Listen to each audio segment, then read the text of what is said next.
Hello, everyone, and welcome back to another episode of the War Report. Now, I do have to, for starters, apologize for my brief delay. I know it's been about 2, 3 weeks since the last episode. Just on my end, I was a little bit busy with just some stuff I had to do real life and haven't had the chance to put a proper show together. But I am pleased to announce that GSP has returned to the show, and he is back from his absence, and I will hand it over to him just to say a few words, and it's all his. Okay. Hi, everyone. Hi, I have been away, first sporadically, then on a permanent base, not a permanent basis, but on a longer, consistent basis. And the reason for that is my mom in 2023, well, there was suspicion in late 2023 that my mom might have pancreatic cancer. And then it was confirmed in January 2024. And then when my mom began treatment. There were periods where she didn't respond very well to chemotherapy. Um, and then that became a consistent problem. There's other reasons, but we won't get into them. Anyways, sadly, my mother passed. She died this June on June 21st. Uh, Without doubt, the best person I knew. And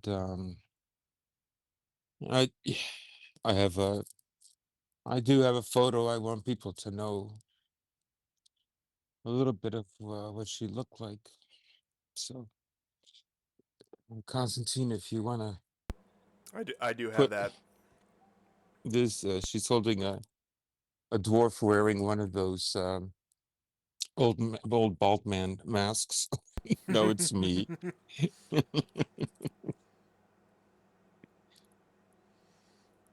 That is a very nice photo. I'm glad that we Yeah. did we did include that.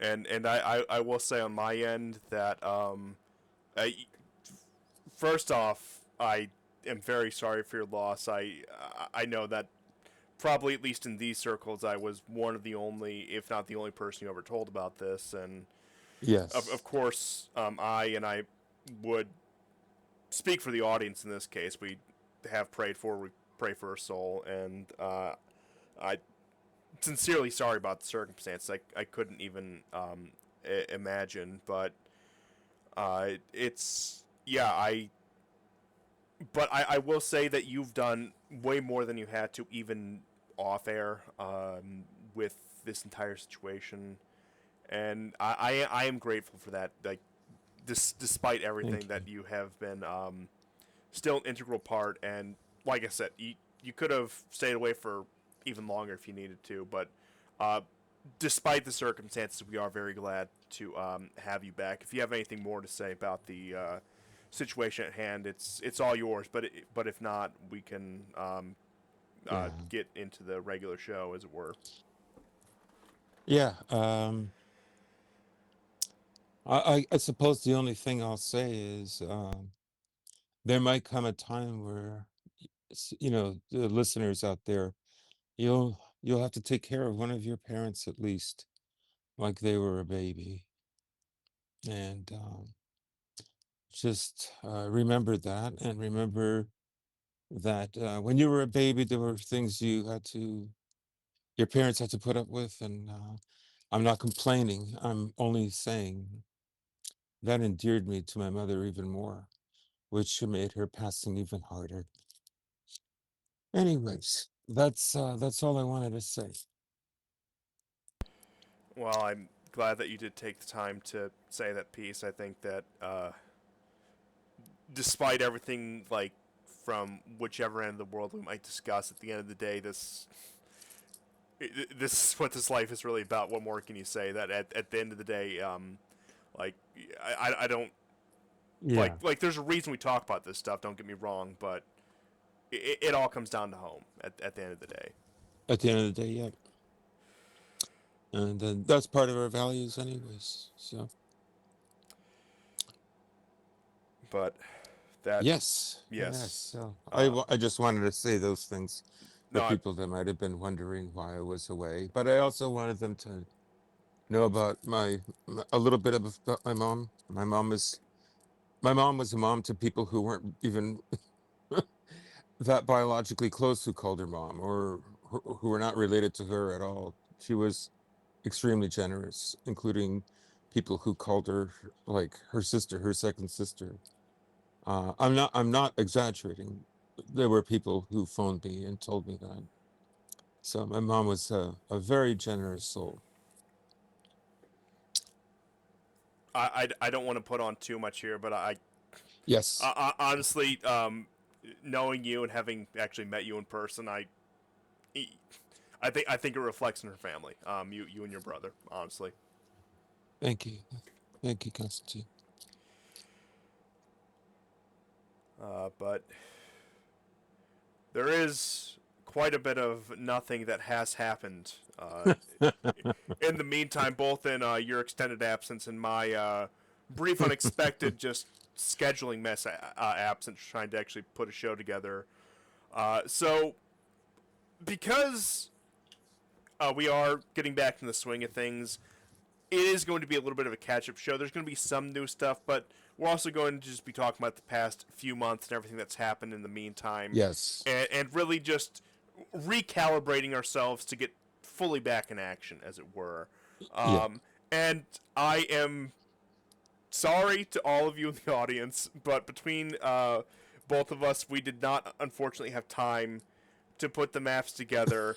the autism maps The will autism come on the next show, they but will not this show. they will come on the next show. I know my autism maps paled in comparison to the expert over here, but I hope you guys can appreciate my crudely drawn arrows and whatever else. But uh, on the front line, what more can you really say?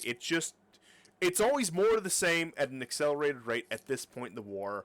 It looks like Yes, Pokrovsk is actually uh, looking like it's going to finally be over. And this was a long drawn out process. This has been over a year in the making. And yeah, it the way the Russians did approach this, I know some criticism. I've talked to a number of people, even like like Russians in Russia that I do know who do I don't want to say support this war, but understand its necessity from the Russian perspective. I'll just put it that way. Uh, but they have been critical about the rate of progress here. They've been critical about the way this has proceeded forward. But I do think we are seeing, uh, whether you agree with the overall approach or not, the fruits of the Russian strategy really taking place in Pokrovsk.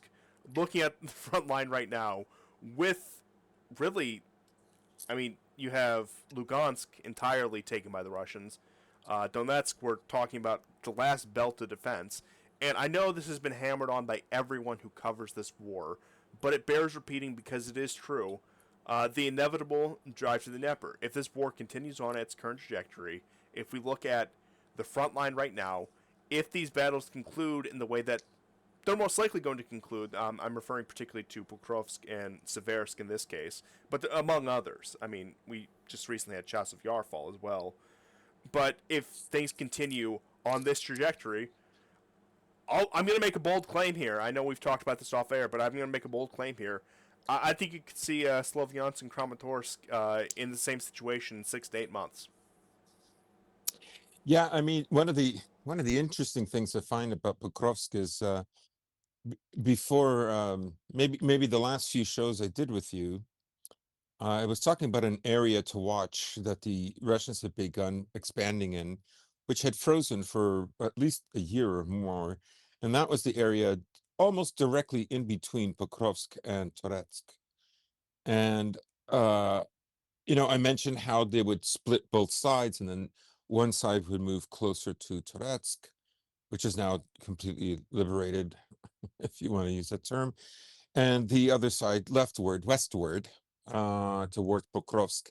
And that growth towards the left, cutting off some of the supply lines to Pokrovsk, have been very successful.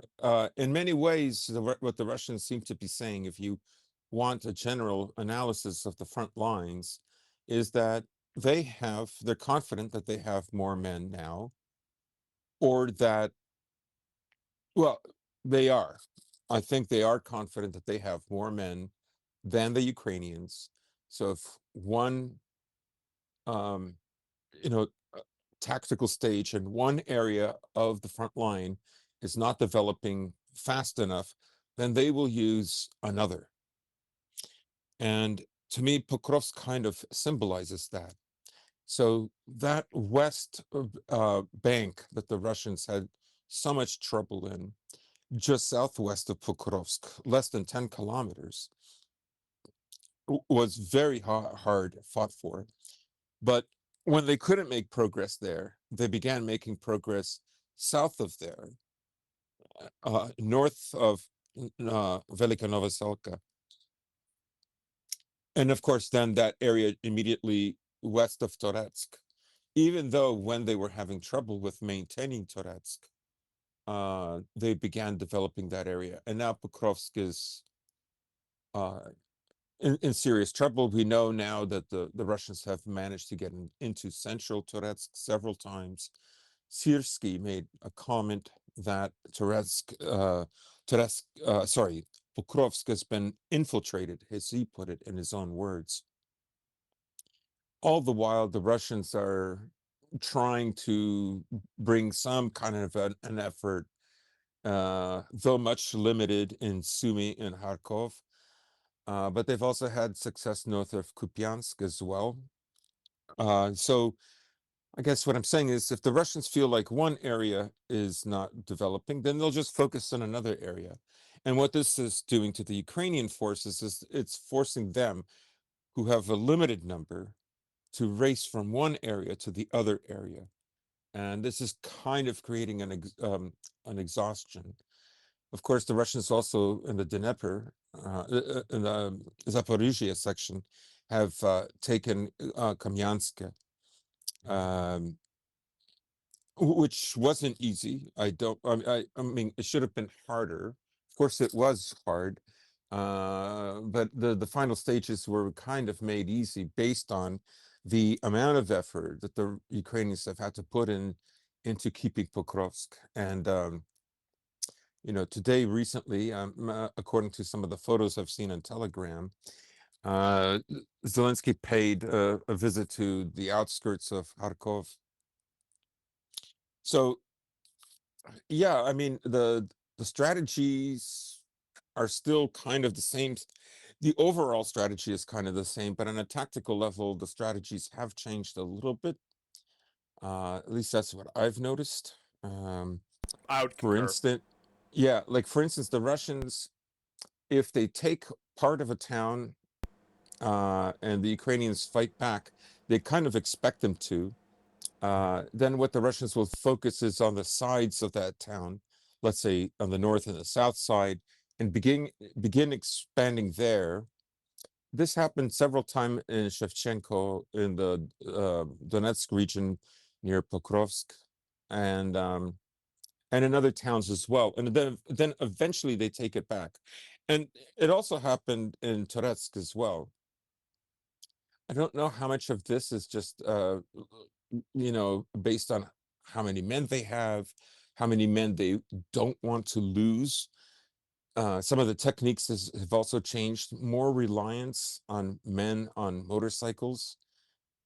They still use armored vehicles and tanks, but in much fewer numbers. And there have been interviews in the Western press where Ukrainian artillerymen are basically saying it's much harder to hit a small, sparsely um, separated convoy than it is a convoy of 12 to 15 tanks and armored personnel carriers. And I think an example would be the initial attempts for the Russians to try to take Ugledar, which were disastrous. Let's say in February 2023 is a notable example. So the techniques have changed, It is going to go slower paced. I don't think any other army could have done it differently because of the nature of the level of real-time surveillance and drone warfare is what has made this a war unlike any other war that we've ever seen. Everything else has been kind of a conventional war, and the way we think of wars ever since, let's say, Desert Storm marked the end of a certain kind of conventional war. Then the speedy wars of the Middle East, from Libya to Iraq to Syria, was another kind of warfare that the Americans were supremely prepared for. But I think the drone warfare keeps some of those elements of small attack units that are incredibly mobile, but it adds this layer of real-time surveillance, much heavier armaments too, paradoxically, and drone warfare. Drone warfare is absolutely the new weapon. Well, I'll Anyhow, return that's what I'll say about the front lines and the strategy so far. in regard to the drones. I will return to a point I've made previously, and that is you could very easily see the lead up to this if you paid attention to the other conflicts going around the other world over about the past, I don't know, 7 or 8 years. Think in Syria. Turkey and its proxies excelled at the drone attacks on Russian Syrian air bases back when Assad was still in power, like 2018, 2019. In Armenia, with Armenia and Azerbaijan, you also had Yes. a lot of drone warfare there from the Azeri side, and that Turkey, while I'm not going to give them credit as saying maybe the originator of this, they were the real pioneers in the kind of drone warfare that we see today. And Yep. you'll recall that going back to the beginning days of the Ukraine war, Ukraine had most of their drones supplied by Turkey.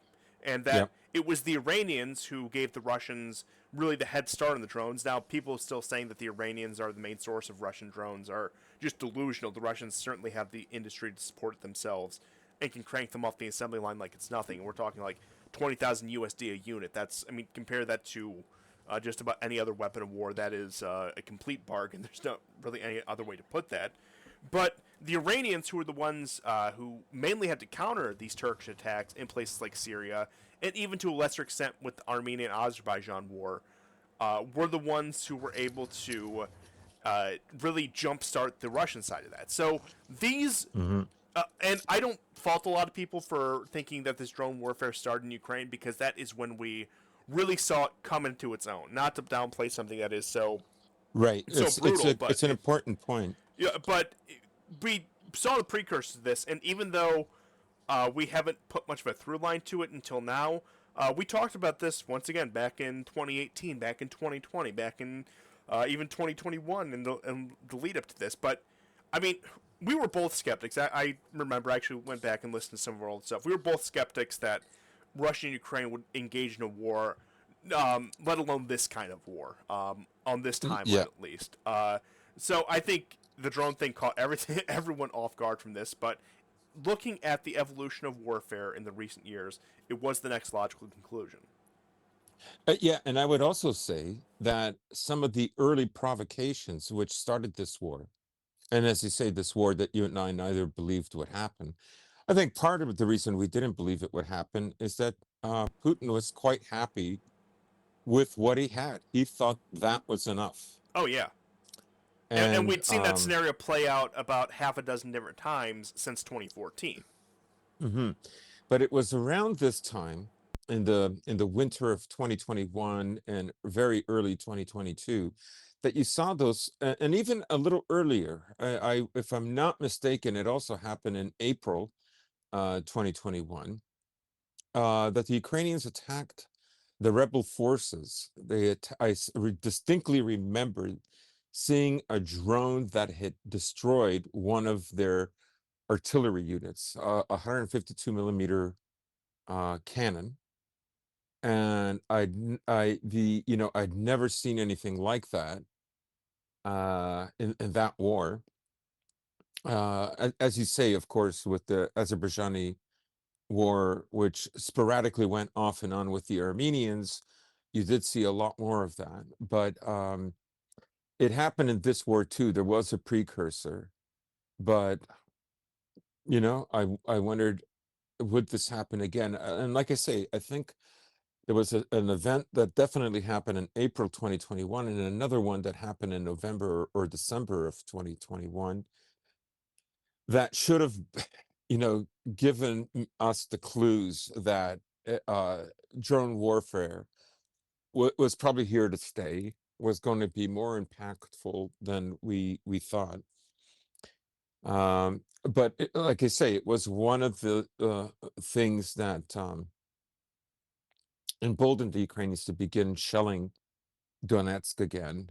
And there were recent shellings again that happened in the last 2 days. 6 civilians have been killed, apparently in and around the Galaxy Hotel or the Imperial Hotel in downtown Donetsk.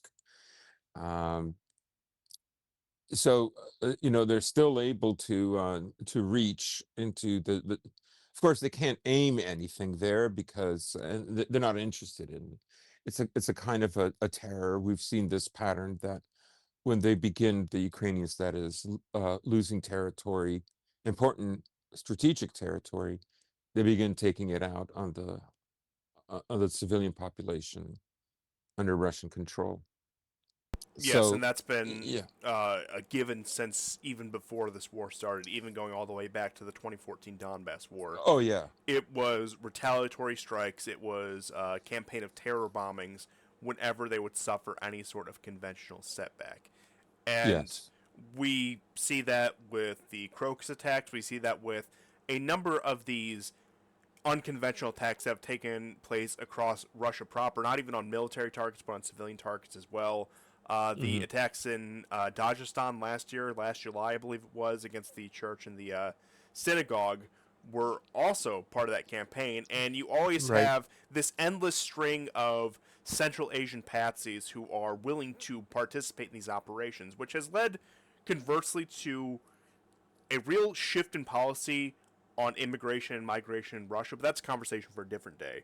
But it did take until these people start acting as fifth columns for the Russian government to take more than a half-hearted approach to it. Like I said, I don't want to get into that conversation right now. It's too much off the rails of where I want to go at this moment, but I do think it's Hmm. worth mentioning.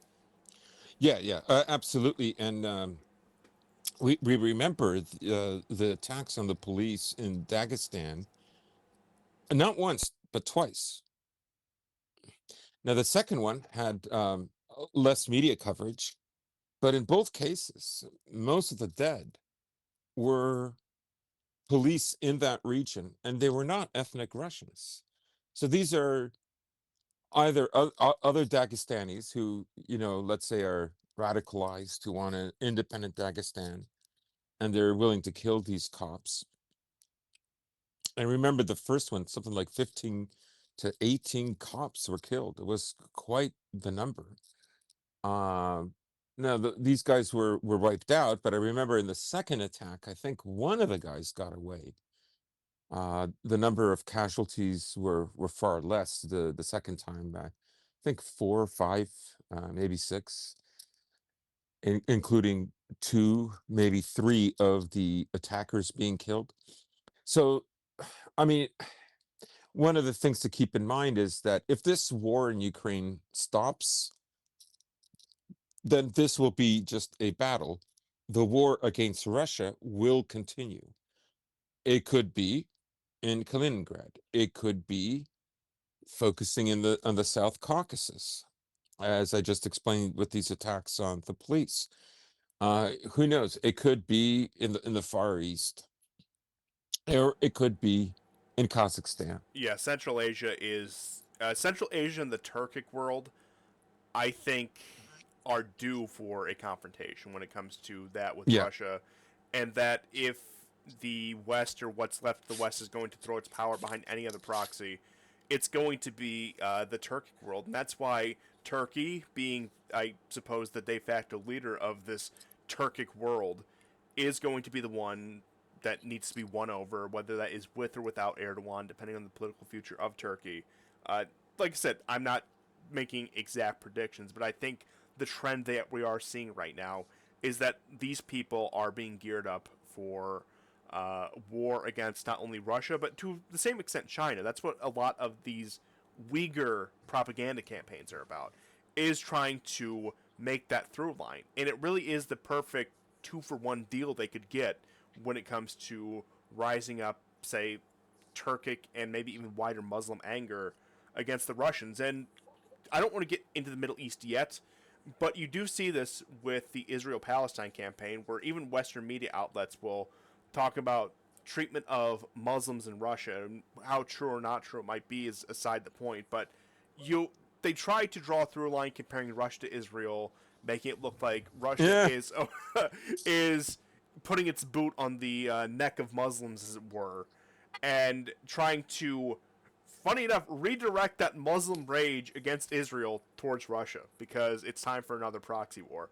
And the sad part is, we've seen them fall for that line so many times, whether it be with against Saddam Hussein or against Assad or against the Iranians, that they might actually fall for it again. Right, right. And I think it's also that's interesting because one of the things I've noticed in this summer is that there's been a change in policy from what I would say would be in June of let's say the BBC towards their coverage of the genocide in Gaza. Gone are the headlines of 50 killed in attack in Gaza, where they don't mention, well, of course, it's Israel that attacked them.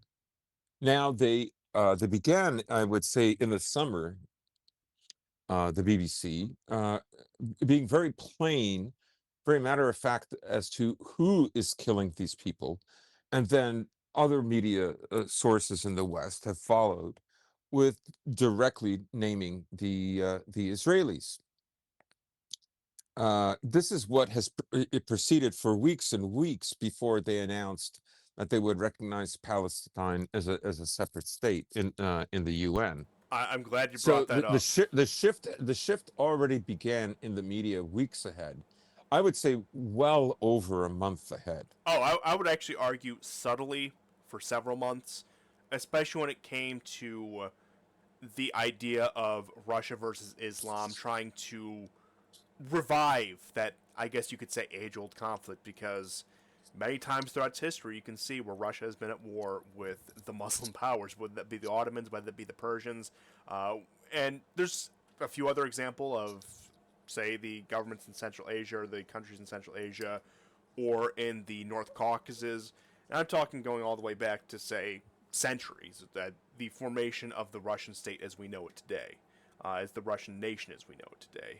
It has been, and I suppose not unique in that regard when it comes to a lot of these countries on that civilizational border. It has been in an on and off conflict with Islamic powers for centuries, and they are trying to play on that again. They did that in Afghanistan back in the 80s. So these are actually not new tactics at all. They are reviving things. But I'm glad you brought up the question of the Palestinian state, because at first glance when I saw this, what I actually had in my show notes is, oh, they're doing good cop, bad cop. Trump's going to come in. He's going to be the big pro-Israel guy. And then Macron and Starmer are going to be the ones who recognize the collaborator, Abbas, and his effectively non-existent government in order to make it look like there's some sort of dichotomy there. Make it look like there's some Yeah. sort of. I mean, you have to keep in mind that when it came to these recognition calls, it was for Hamas to go the path of the PLO, which became Fatah, which is the impotent government of the West Bank. That's what they had in mind when they brought these proposals. But I think as a larger part of this, it is, once again, they are reorienting their position. They are trying to gain some favor in the Islamic world, because it turns out these jihadist groups, as they learned decades ago and as they are starting to acknowledge again, make very good proxies against their enemies. Yeah, I mean, take a look in Syria. There's been a new advisor appointed to al-Sarraj, or we knew him as al-Jolani, uh, who was a former top head in Al-Qaeda, right? Nothing's going to happen Imagine to that. him. Imagine that, right? Yeah, al-Jolani is a handsome and capable guy, according to Blumf. So Very strong young man. that is settled. They wanted this. America has betrayed all its stated values. It has looked back at what happened from 9/11 onwards. And what's funny is I remember speaking to friends that because as way back in the day, friends of mine and I would put up posters throughout town about 9/11, where people could get some more truthful sources. Uh, and this was much to the consternation of some of my friends, especially the ones that finished university. And I said, because of this lie, America will lose everything, because this is such a gross lie about what took place exactly. They will betray themselves. And I think what happened in Syria, and in the way they've handled Jelani and ongoing, um, I mean, people should know, right? Like, there are videos of 14-year-old girls who were raped by Jelani's men, who are homeless and in the streets and pregnant, right? Those were the ones that weren't slaughtered or taken into, sexual captivity. That is what they allowed to happen. And I want to build on that point here. It's very reminiscent of what we saw in the early days of ISIS when they were conquering territory in Iraq and Syria, the way they managed the territory that they conquered. What people need to understand, and what I don't think a lot of people did grasp, and if you're listening to this, you probably do, but what a lot of people just out in the public don't understand is that these jihadist groups, whether they're Al Qaeda or ISIS, all these Wahhabist, these Salafist groups, it's only a difference in brand name, okay? The way they function is exactly the same. The reason they fight each other is petty power politics. There's no real ideological or theological difference between these kind of people, or any difference in practice between these kind of people. It's a simple gang war, okay? Jelani's guys don't like the other guys, which is why you see ISIS in Syria right now again. Because once again, it's all tribal squabbling. It's functionally a gang war, and Yes. you need to understand what a lot of people need to understand is the fact that uh, there is no change, there is no fundamental difference, and that yes, these people who we claim, if you're to take the official story at face value, uh, did the worst attack on American soil in its entire history. They're the ones who we have to shake hands with in Syria, which brings me to the point of Israel, because we've already gotten the Middle East. I'm just going to run with it. With Hmm. the quote unquote intervention in southern Syria to save the Druze from massacre. Now, I don't doubt that Jelani's government wants to butcher anyone that maybe even so much slights it, so the Druze are going to be a targeted group. You know why? Because the Druze were pro-Assad. Now, in Israel, they're very pro-Israel. Just the way that their ethno-religious group works, you look into their beliefs, it's about loyalty to whatever country you're under. So you'll get strange situations where the Druze in Syria were very fanatically pro-Assad, the Druze in Israel are very fanatically pro-Israel, which I suppose is a major misstep on Jelani's part. The fact that he's taking this group that's going to be fanatically loyal to whoever rules them, which, I mean, we could have a discussion about the principle of that another time, and deciding to slaughter them. But let me say, I'm not going to downplay what happened to them. I mean, of course, I'm not going to justify what happened to them, but it does pale in comparison to what was happening to the Christians and the Alawites back in February, back in March, and that we had this uh, emergency Israeli intervention to save the Druze from the people who Israeli security officials were shaking hands with in Azerbaijan 2 weeks before that. That is the level of narrative that they're trying to spin. That oh, you want to condemn us for our wanton slaughter in Gaza, but you don't want to condemn Jolani, even though we were shaking hands with him a week ago. That is what the Israeli narrative was for about 3 weeks Yeah. in the lead up to this, and in the aftermath of this as well. Yeah. People should remember that one of the areas where the war in Syria ignited and then reignited momentarily was in the south of Syria, near Damascus, where the Israelis are now entrenched. And the people that they supported then, which were, essentially Jelani's men, or one of these other Salafist groups. Remember that Jelani initially got a start in ISIS in Iraq and then sort of fixed himself in Syria under Al Qaeda, and then Al Qaeda became Hayat Tahrir al Sham. It's still an Al Qaeda group, so whatever. Um, but it was support of these guys by the Israelis, which attacked the Druze then. I mean, if the Druze are stupid enough to fall for this, then I guess let them. I mean, I honestly, I just feel sorry for the average person who's slaughtered.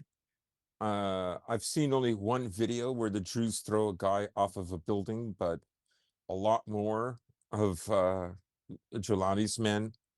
Whether they call themselves the tribal forces. Remember, the tribal forces way back about 2 years ago were gaining a little bit of steam along the Euphrates and fighting against, ISIS proper, I guess.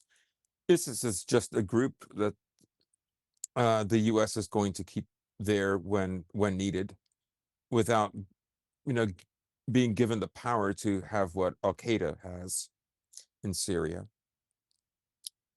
Because we stated this on the show that after the fall of Syria, that not only would there be sectarian violence and it would never congeal, that that it would only benefit Israel, and to a much lesser extent Turkey. The whole point is to turn Syria into Libya. That is the winning strategy. And that's exactly what they did. You look at the scenario in Libya after the fall of Gaddafi, it's identical to Syria. The idea that Giuliani controls that country is a complete facade.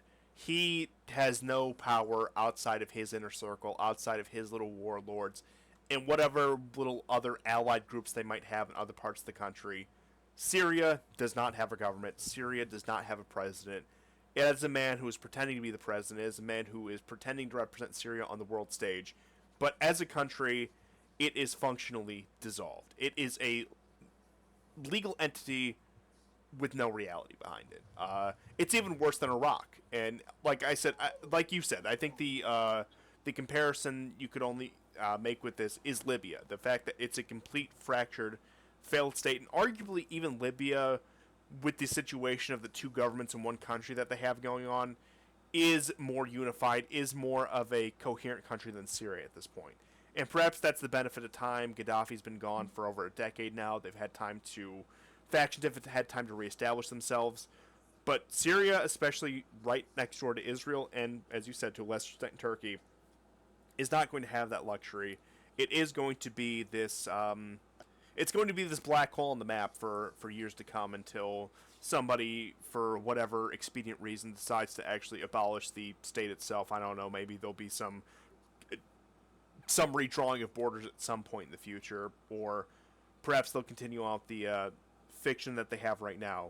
But Assad, the Ba'athist regime, was the glue holding a very fragile Syria together, and it was inevitable. I don't want to say this as a matter of bragging, because I'm horrified at the situation that played out in Syria over the past 7-8 months here, but this is exactly what anyone who had been paying attention to the situation knew was going to happen upon the removal of Assad and the infrastructure of his government. It was a complete cleaning of house. They got rid of everything.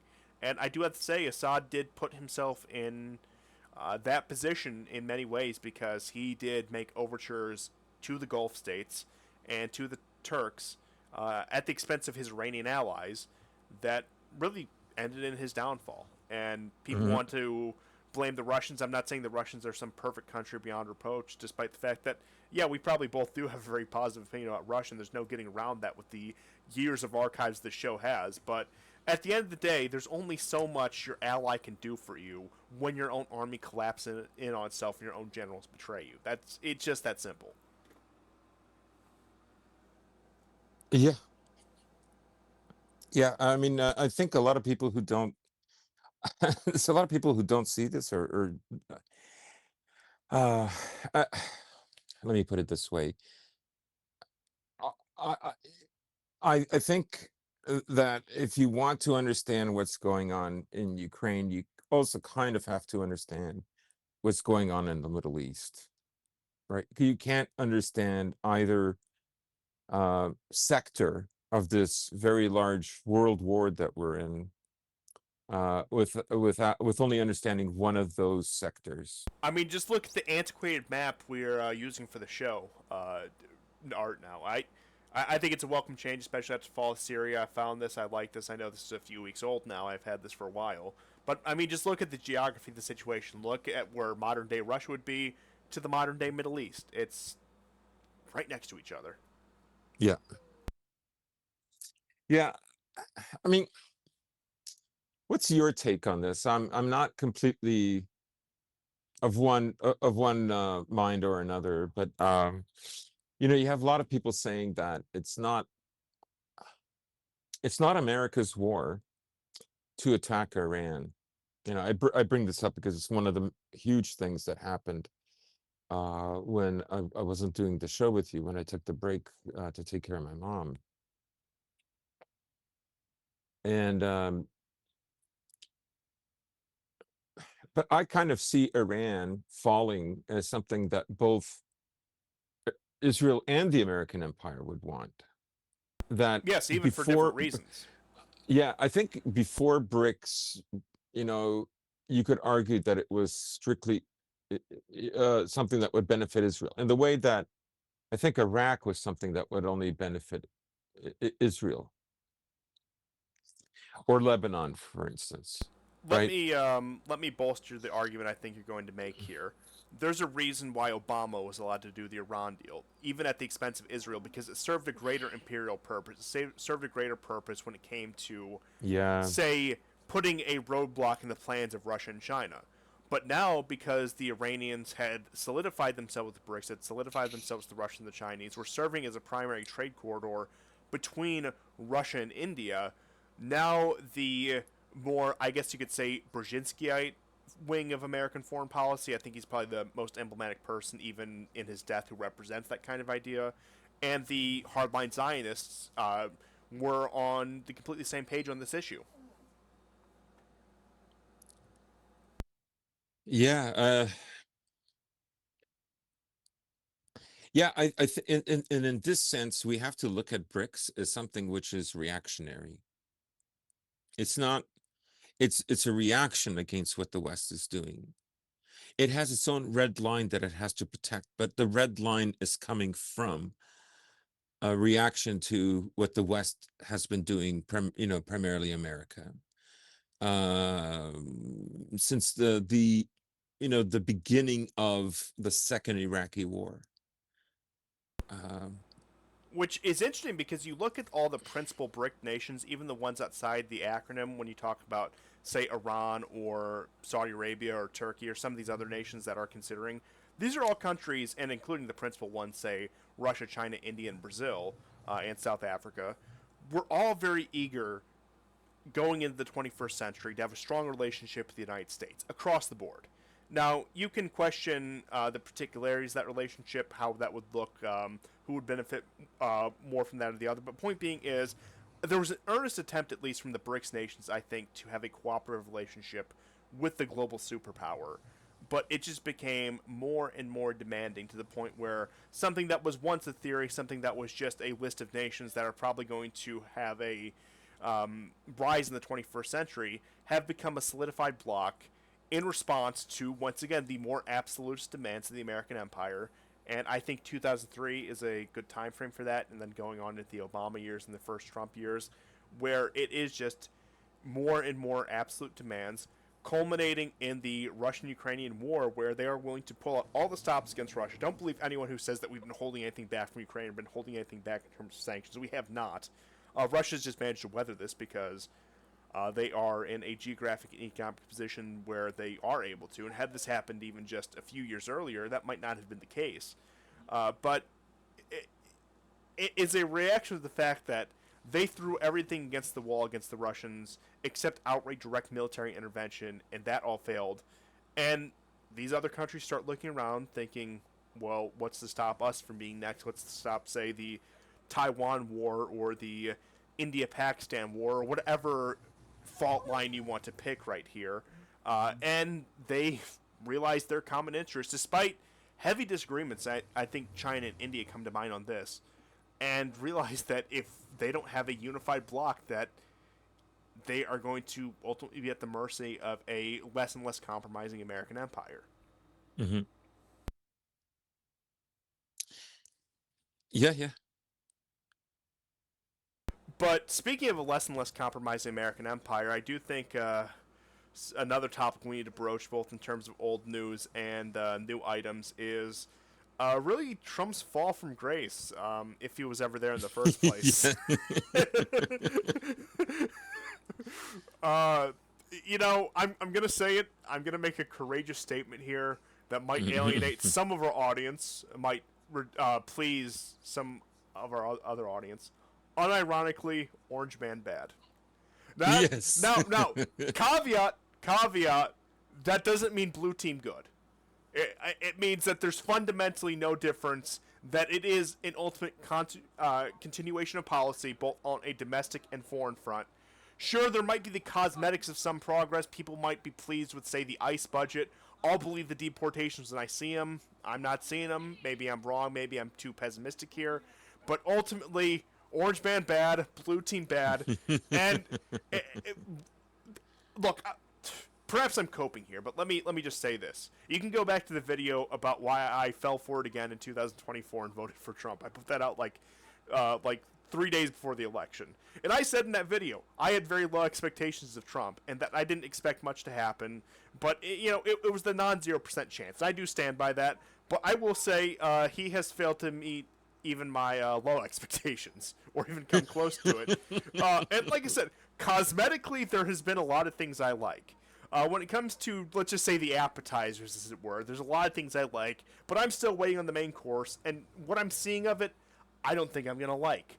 And everything is like, oh, here's something really cool, here's why it's not as cool as it is, and also here's some atrocious caveat that you have to cooperate with, say, the neoconservative foreign policy, just worship of Israel, or why we need to care about some arbitrary economic numbers that actually have no real effect on the livelihoods of the American people. You see, it's all that fine print, and there's a lot of it. And every week Trump does something, and you know what? I'm trying to balance my takes to the point where I don't become where I don't sound like somebody in 2017 who thinks that Trump and Putin are colluded, because my opinion is the exact opposite.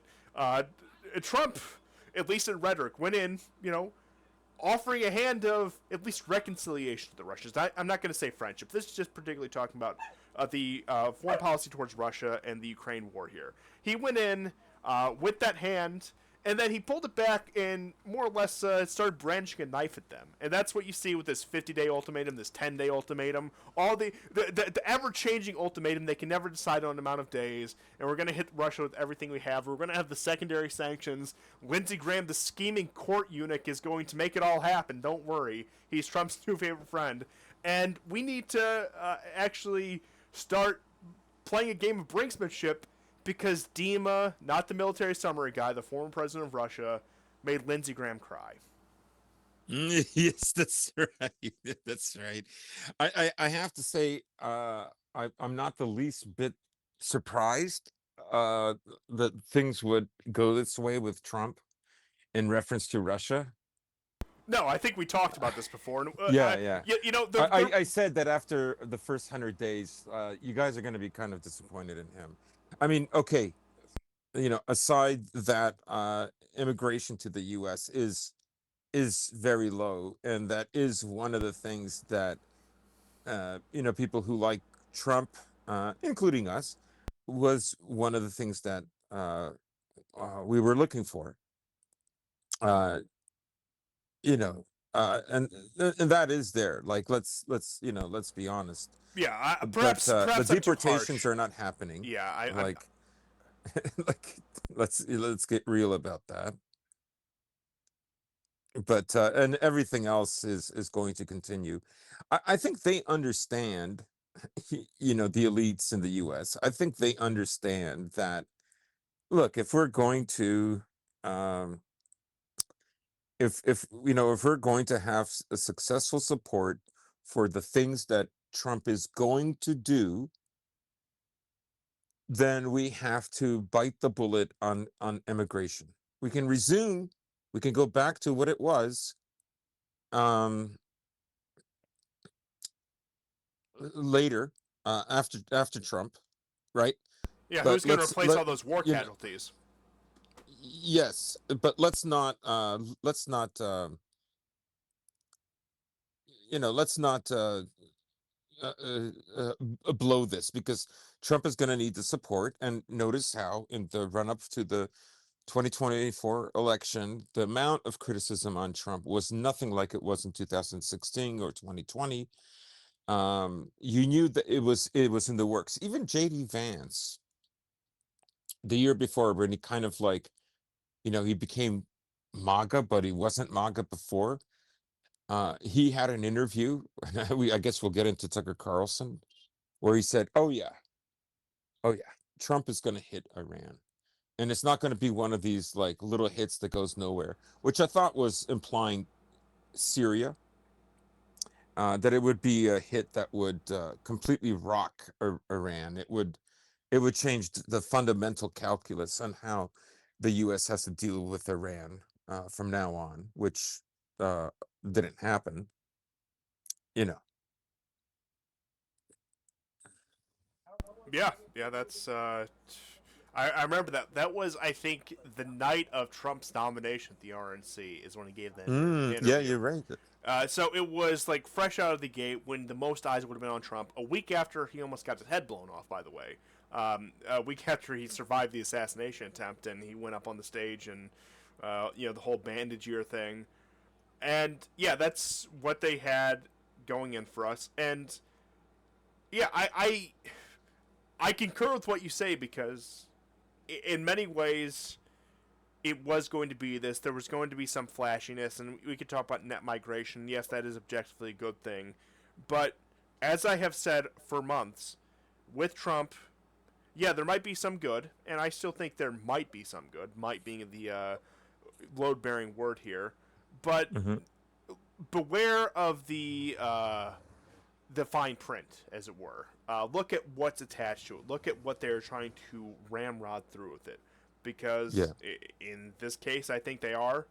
And I think they're actually willing to be a little bit more, um, let's just say, prone to risk because they don't care if they ruin Trump's legacy. If Trump is the guy who screwed it all up, that's okay with them. This isn't like they're Obama or any of the Bushes. This is, yeah, if Trump falls on his own sword, we don't care. He's not really one of us. He's just a guy that we kind of tolerate. And I think that very well could be the play that they're either going to get him to do the dirty work or fail, and they can pin the blame on him. Trump can be the pariah. He can be the laughing stock. He can be the we told you so candidate that really, suppose, suppresses any sort of, I don't know whether you want to use the word populism or nationalism or whatever your preferred label is, upsurge in American politics and makes it into a joke and just a uh, dead on arrival issue for generations to come. Yep. And I fear that might be the case. And it's hard to think with everything that has taken place so far that we are only just over half a year into Trump's first term, that we still have 3.5 years to go with this.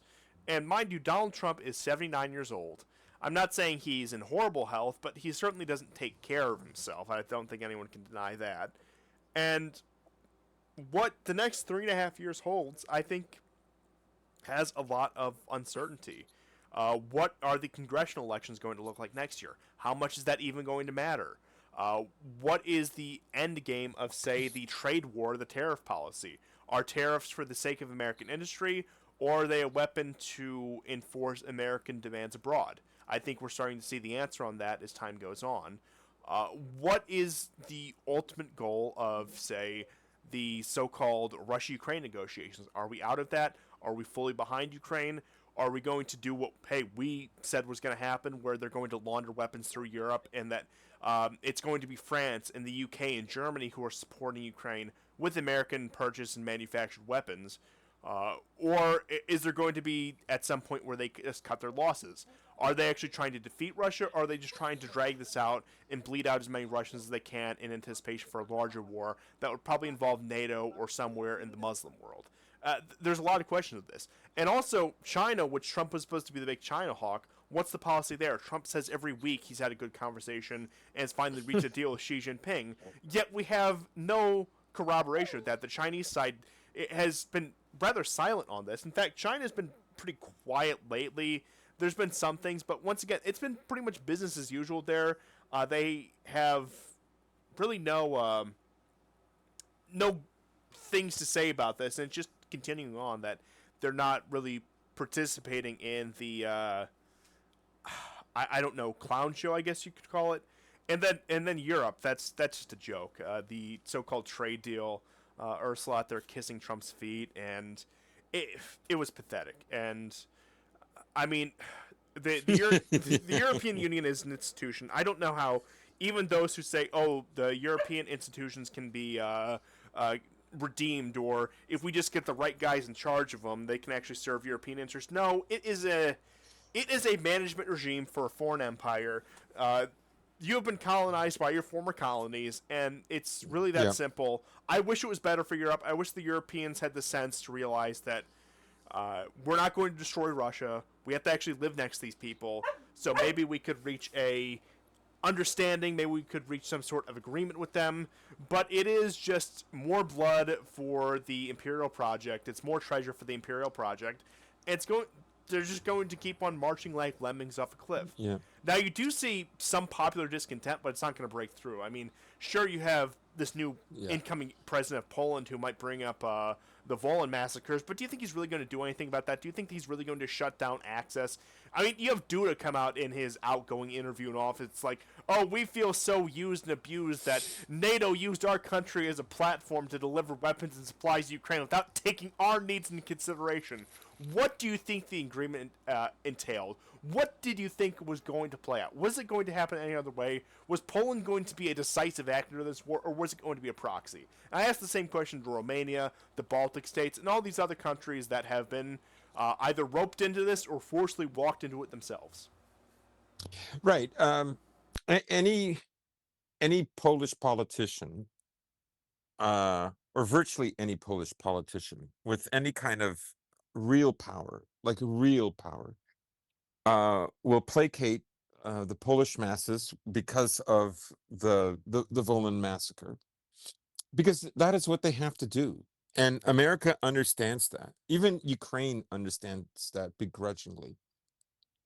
But it will not change ultimately, the calculus for how they support Ukraine. Now, there has been a freeze, apparently, for several weeks because of this um,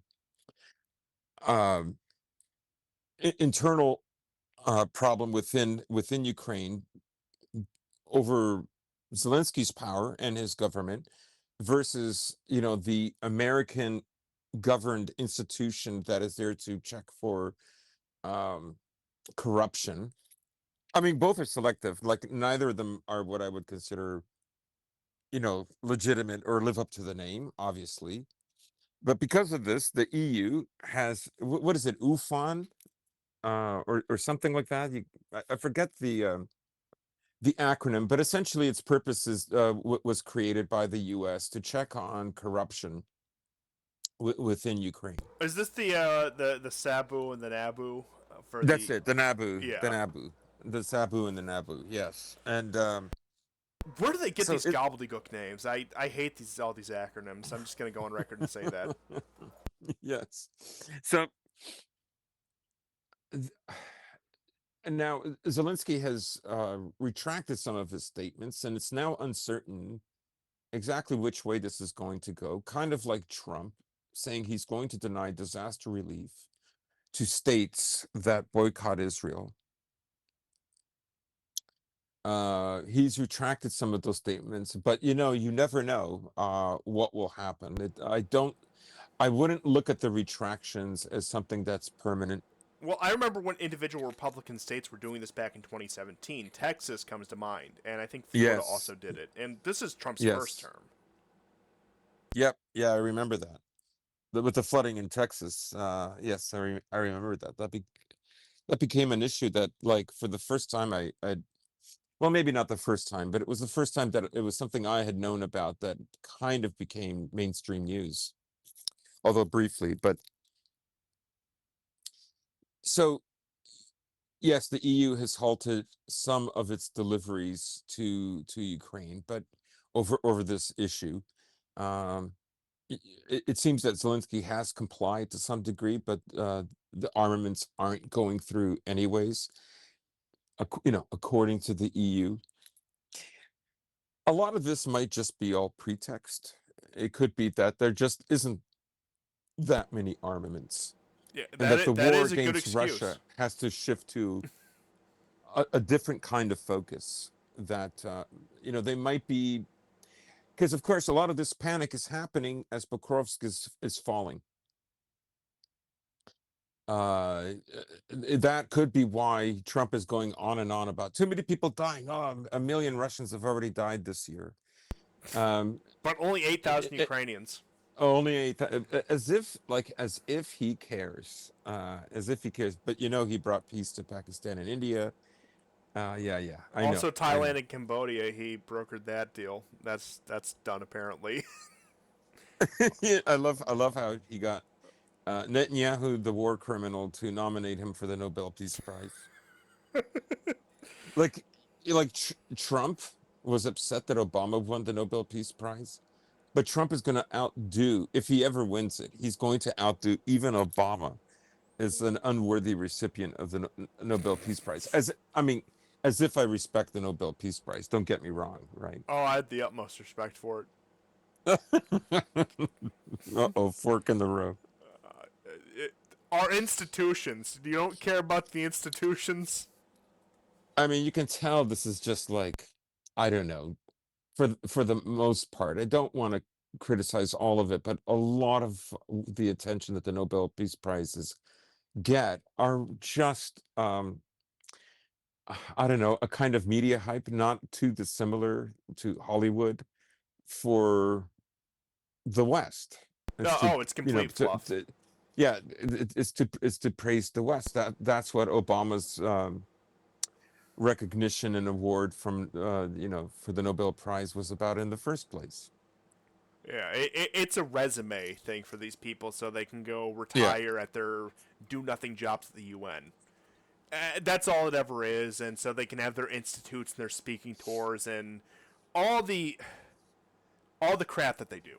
And I would say the Nobel Prize is pretty much emblematic of all of that, where they get together in this little self-congratulatory little circle, and it was really something that I suppose was a lot more believable when you didn't have conflicts like Russia and Ukraine or the current slaughter in Gaza, because what you stop some random conflict somewhere, maybe in the far reaches of Africa that nobody, even people who pay attention to these issues, could probably tell you about. That's what they'd give out the Nobel Peace Prize for, or for just complete minutia. But in a world where war as a front and center reality is actually returned, there's no serious way a Nobel Peace Prize can be given out. right. And I don't want to discredit. That's what I meant to say earlier. Say Nobel Peace Prize is awarded to various scientists. Yeah, yeah. I mean, Nobel Maybe that's the prizes most in objective, yeah right?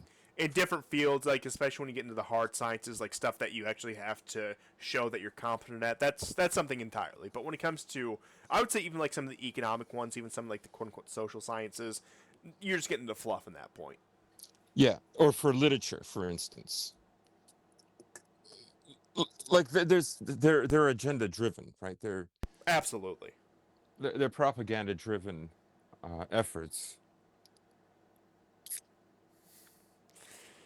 Uh, didn't they give it to some activist group that one year? I think that was recently where they gave it to like the or maybe I'm mixing something up with that. But like I said, it now this is a much smaller scale thing, but it is kind of like Person of the Year from Time magazine. It's Yes. all the same kind of thing. Has Greta Thunberg won it yet? I think she's won some sort of accolades from them. Who knows? But given her recent trajectory, I don't think she's making too many friends in the right places. No, no, no. She's too adamantly opposed to Israel. I love it when their own activism machine comes to its logical conclusion. It's beautiful.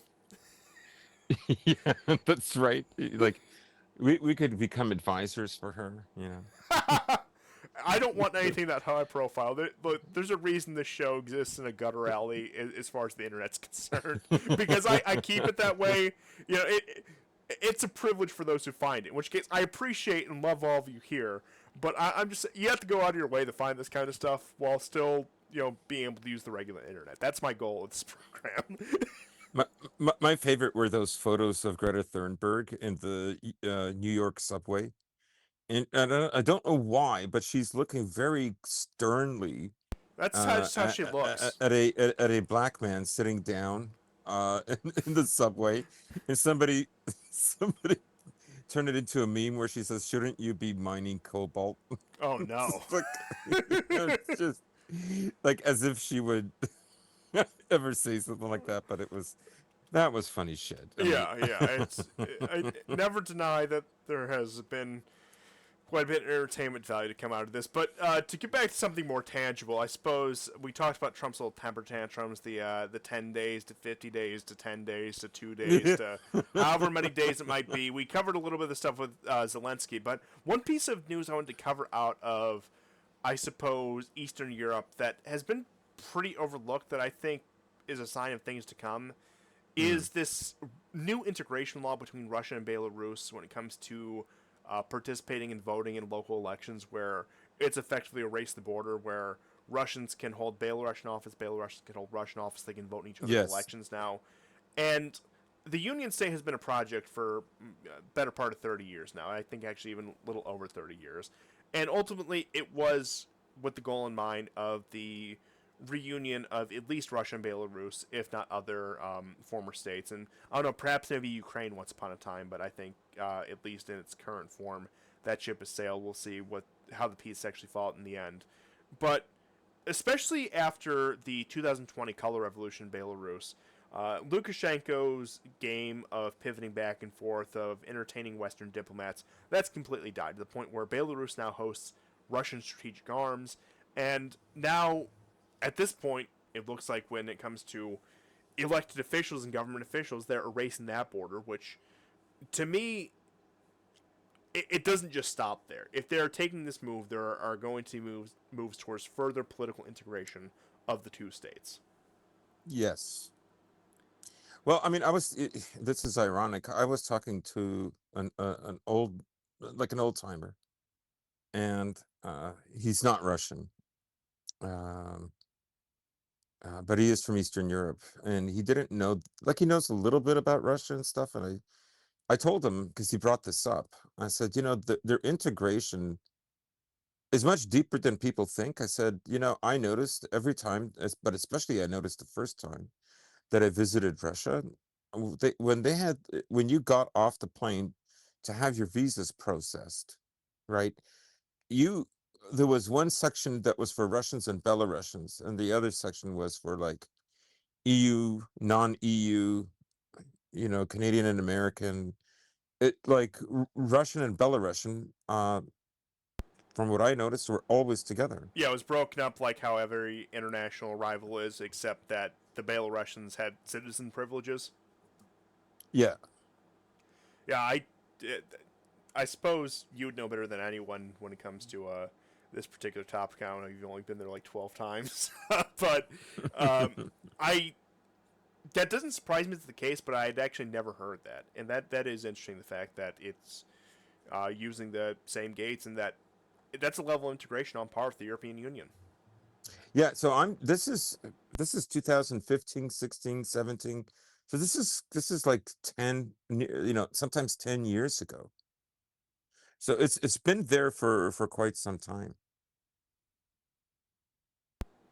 But ultimately, it was going to go either that way or Belarus was going to become another Ukraine after 2020. After the attempts to Yeah. overthrow Lukashenko, those were the only options. Had it succeeded, it would have been another Ukraine. Maybe a little bit more fortifiable, a little bit more defensible. Perhaps the Russians would have had a better response to that situation, having known the potential outcomes. But after that had sailed, after Lukashenko stayed in power, this was inevitable. And this has been something, in my opinion, that has been inevitable. Perhaps this is a bold statement considering how many different former Soviet republics there are. But in my opinion, Belarus always seemed like one of the least viable in the fact that, especially demographically, it was just a shoe-in to eventually become part of Russia, whether officially or unofficially. Yeah. Yeah. And Yeah. that Ukraine, as we see right now, was actually able, even through outside interference, was able to mount a uh, both figurative and literal fortification against reintegration with the Russians, and we've seen the consequences of that.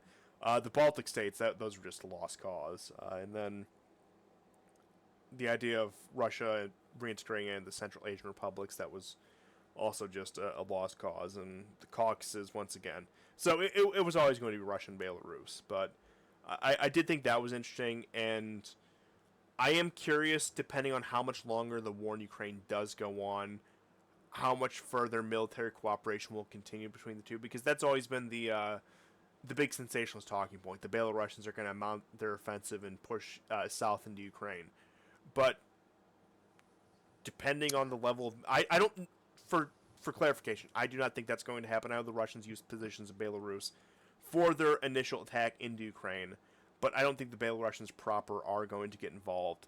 But when it comes to, say, the question of a wider war, God forbid, whether that be somewhere in the Baltics or with Poland or the question over Kaliningrad, almost certainly Belarus would be involved, and you would see Belarusians acting directly under Russian command in that case. If they're at that level of political integration, I know that there's been security agreements between the two increasing for a number of years now.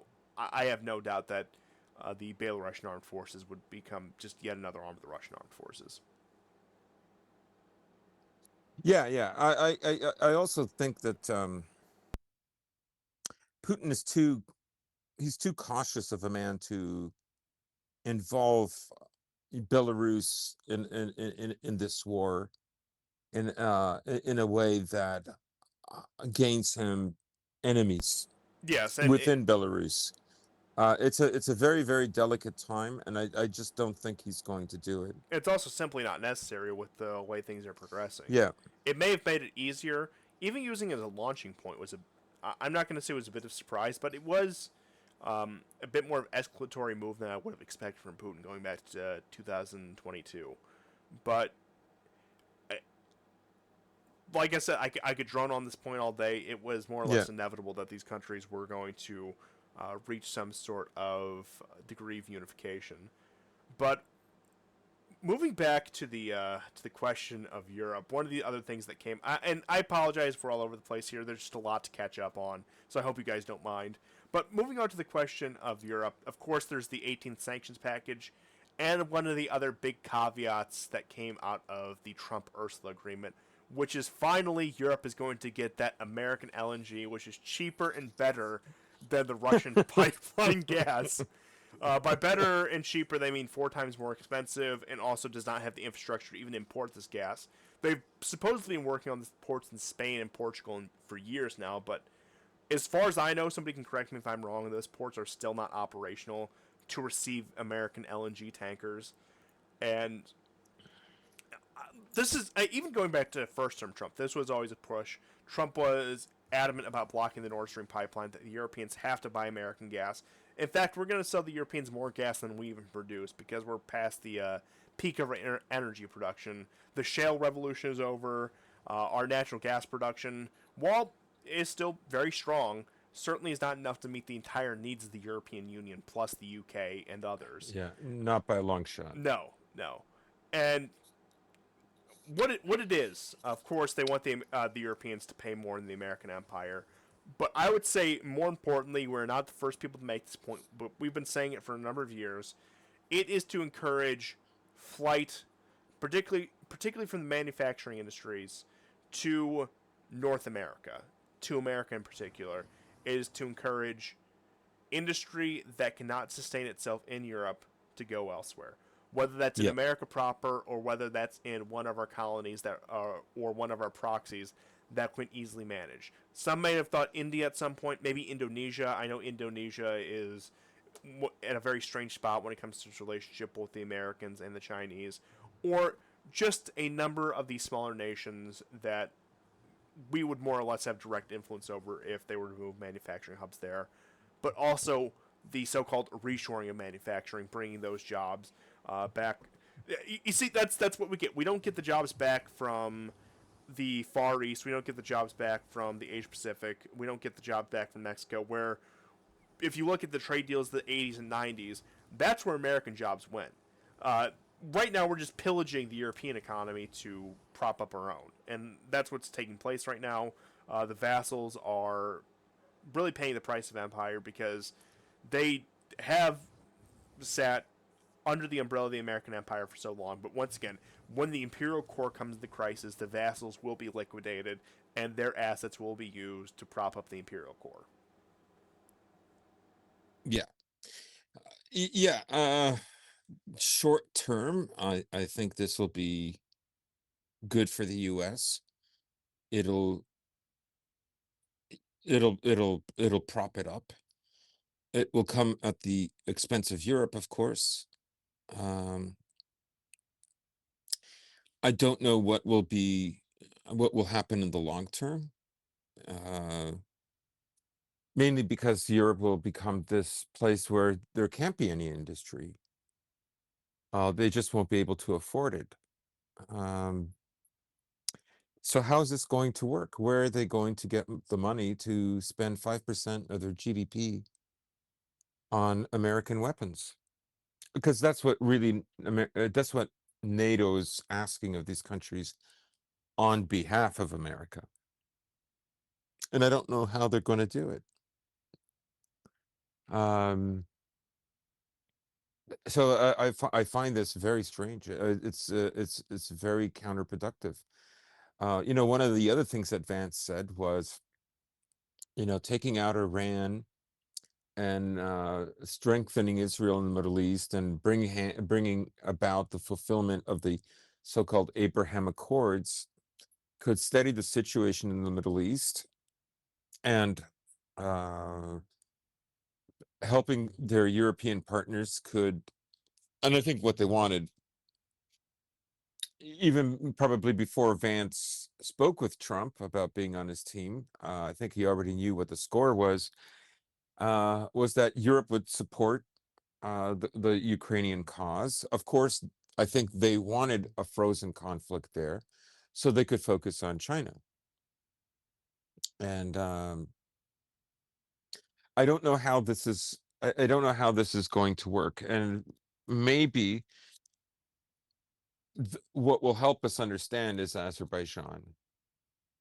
Now, there are plans. We've talked about this on previous shows about how I there are pipelines in work I actually have to a get, map of the corridor that the Armenians quote yeah, unquote leased out, which I'll get up here. But do continue. yes. So getting that Azerbaijani oil and gas into Europe. And this is why Pashinyan completely capitulated. This is why he gave up all that territory. It wasn't because the Russians weren't willing to defend Armenia or broker a peace deal or come up with some other kind of solution. He didn't want any of those. And remember that he wanted to quit the CTO. And I mean, he won as a George Soros supported candidate in 2018.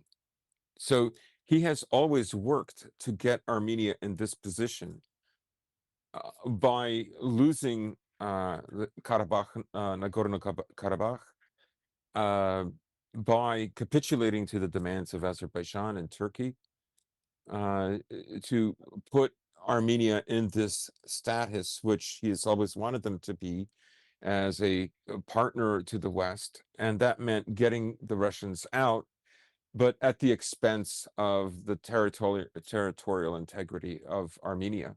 And really, it has a bigger psychological impact because of its humiliation. Remember that hundreds of thousands of people had to move from Nagorno-Karabakh, and thousands were killed And to Pashinyan facilitate all of this.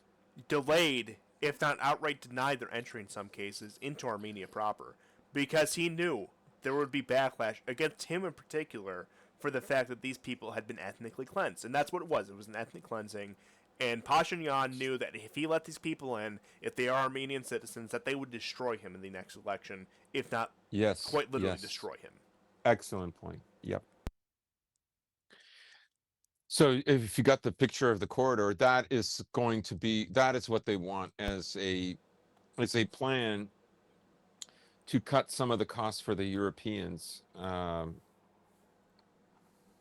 in order that they don't become a completely, defunct society that eventually America will have to support financially. This is why, in the long term, I question how good this is for the Americans. And once again, this also makes the Turks the kingmakers of European energy because they are the hub in which all these pipelines, including Russian pipelines, pass through. Yeah, And that yeah, Europe will be at the mercy of Erdogan or whoever replaces him when it comes to its basic energy needs. And this also includes the sane countries of Europe, like Hungary, like Slovakia, are in that exact same position because they've been cut off from the Russian pipeline gas. And now they are at the mercy of Washington and Ankara. And of course, we all know who's going to be calling the shots in Ankara when push comes to shove here. But cut off from the Iranians, cut off from the Russians, and they have, at that point, not that Europe is particularly sovereign as it is now, but whatever remnant of sovereignty exists in Europe is completely out the window if they are completely reliant on foreign energy. They're not going to be able to exploit these oil fields they discovered in Poland for the entire European Union. That's a fantasy. And they're not going to be able to, say, for example, stabilize Libya and get the gas pumping out of there. And that everything they're going to get in terms of energy is going to be dictated from Washington. If there is not some sort of radical change, if there is not a moment of collective waking up across the continent, realizing that the Russian pipelines are already there, Russia's right next door, and rather than charge ourselves into possibly a civilizational ending conflict with them on top of economic and cultural ruination, perhaps some sort of agreement is a better option. But what do I know? right. There was a video that came out a few months ago on a port that Georgia is to build. Um, Let me see if I've got it. Yes, yes, yeah. There's this map. I'm gonna send it to you right now. Okay, I'll get it up. I've seen this one before, but I'll go You've ahead. seen this one before, right? Let me just go ahead and put this on screen. But do continue while I get this up. Right, and so this might have been the Wall Street Journal, or it might have been the New York Times, but it would have been their YouTube channel, which talked about how this is so close to one of the Russian naval bases that they're afraid to go through with it, and how Georgia, because it voted against what the West wanted, and which was basically transparency for foreign nations funding, essentially, media agitprops, in Georgia. Something that the Americans themselves enjoy could not be allowed to take place in Georgia. Yeah, so that's And you'll notice on this map, one of the transit points of it is through Abkhazia, which would imply some sort of yes, domestic reconciliation of that issue. yep, But no, it's just one of these other projects that, because of the tension at hand, are not going to be allowed to go through. And really, I know this has been a point, especially since the Ukraine war has broken out on the show. The Europeans have no options as it stands now, yeah. and They've completely capitulated. they have, and they will continue to be at the complete mercy of the American empire. And as you said, it's going to be, at a certain point, a complete dependence. It's going to be a subsidy program. And as the saying has been going around in China, where it's a nice place to go to Europe, but it's an open air museum. And I can say, having gone to some parts of Europe, I do see places where that is the case. Strangely enough, it seems like the only two countries I've been to in Europe that wasn't the case were Hungary and Serbia, both of which are very tightly squeezed, uh, surrounded by countries that are part of the system. Not that those countries aren't part of the system, because being on the European continent, they are interlinked, but they've had the back channels to maintain some degree of sovereignty, but we'll see how long that lasts. But just once again, speaking from personal experience, a wonderful place. I've enjoyed every vacation I've taken over there, but you can tell in many ways, I think the open air museum is an accurate description. And I'm not saying that the uh, Americans or the Canadians, once again, countries I'm probably much more well acquainted with, are in for some sort of great time of economic prosperity and success. But there's just slightly more, I guess, of a dynamic economy where you can at least feign the feeling of realness. Maybe not for much longer, but it makes people feel like they're actually actively participating in the economy and not in just like straight stagnation decline. Which, once again, with all due respect to Europe, I will reiterate once again. Um, every trip I've taken over there has been nothing but wonderful, but you do feel that real sense of stagnation when you go to some parts of it. Yeah, there was that meme. I don't know if I shared it with you, where it shows a town in the Balkans. Of course, it's not a town in the Balkans at all. It's somewhere in Africa. And then how it was before, like the EU, and after the EU, it's the same town. Nothing has changed, except there's expensive Mercedes in the on the streets. Yeah, that's what it feels It like. is kind of like that. And I'll go ahead and get these other graphics that you had sent me up when it comes to Yeah, the. so this is from the Wall Street Journal that from the video. I made these screen caps way back. I think Yeah, this might have this. been in March. I'm not sure. Yeah, I do remember these. This is the middle corridor that shows the networks from um, across China into Central Asia into Europe. And I'll go ahead and show the Crimea one as well.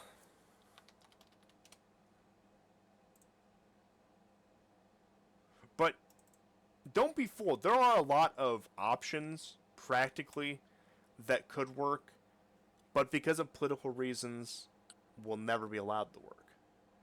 And Yes. it's going to result in the death of the continent. And I'm not saying this is a problem unique to Europe. A country I do worry about suffering the same fate is the Japanese, because they are in a similar precarious situation where they still do have some operation of the Sakhalin pipeline, but the majority of their energy imports come from the Middle East, from Iran and Saudi Arabia, via tanker. And that a country that is renowned for its economic ingenuity. Now I know that they are having economic troubles. They are actually in a recession right now. Could see, under the right circumstances, the same kind of plight that Europe faces. Once again, we're talking about a very dynamic country, a country that given the proper resources, can certainly survive and thrive, has for a number of years, especially in the modern economy. And that China, if it were not for the Russian pipeline gas, might find itself in the same situation as well. Right. And this middle corridor, like it's being hyped up, right? However, uh, virtually every country in this middle corridor does not have the kind of relationship with China that Russia has with China. And you'd have to believe that China would be extremely stupid enough to choose this over Russia, which it will not. Of course, the corridor that Russia has with China is at the moment overburdened with the amount of trade that it's doing. They're, pardon me, they're doing, I'm drinking soda pop.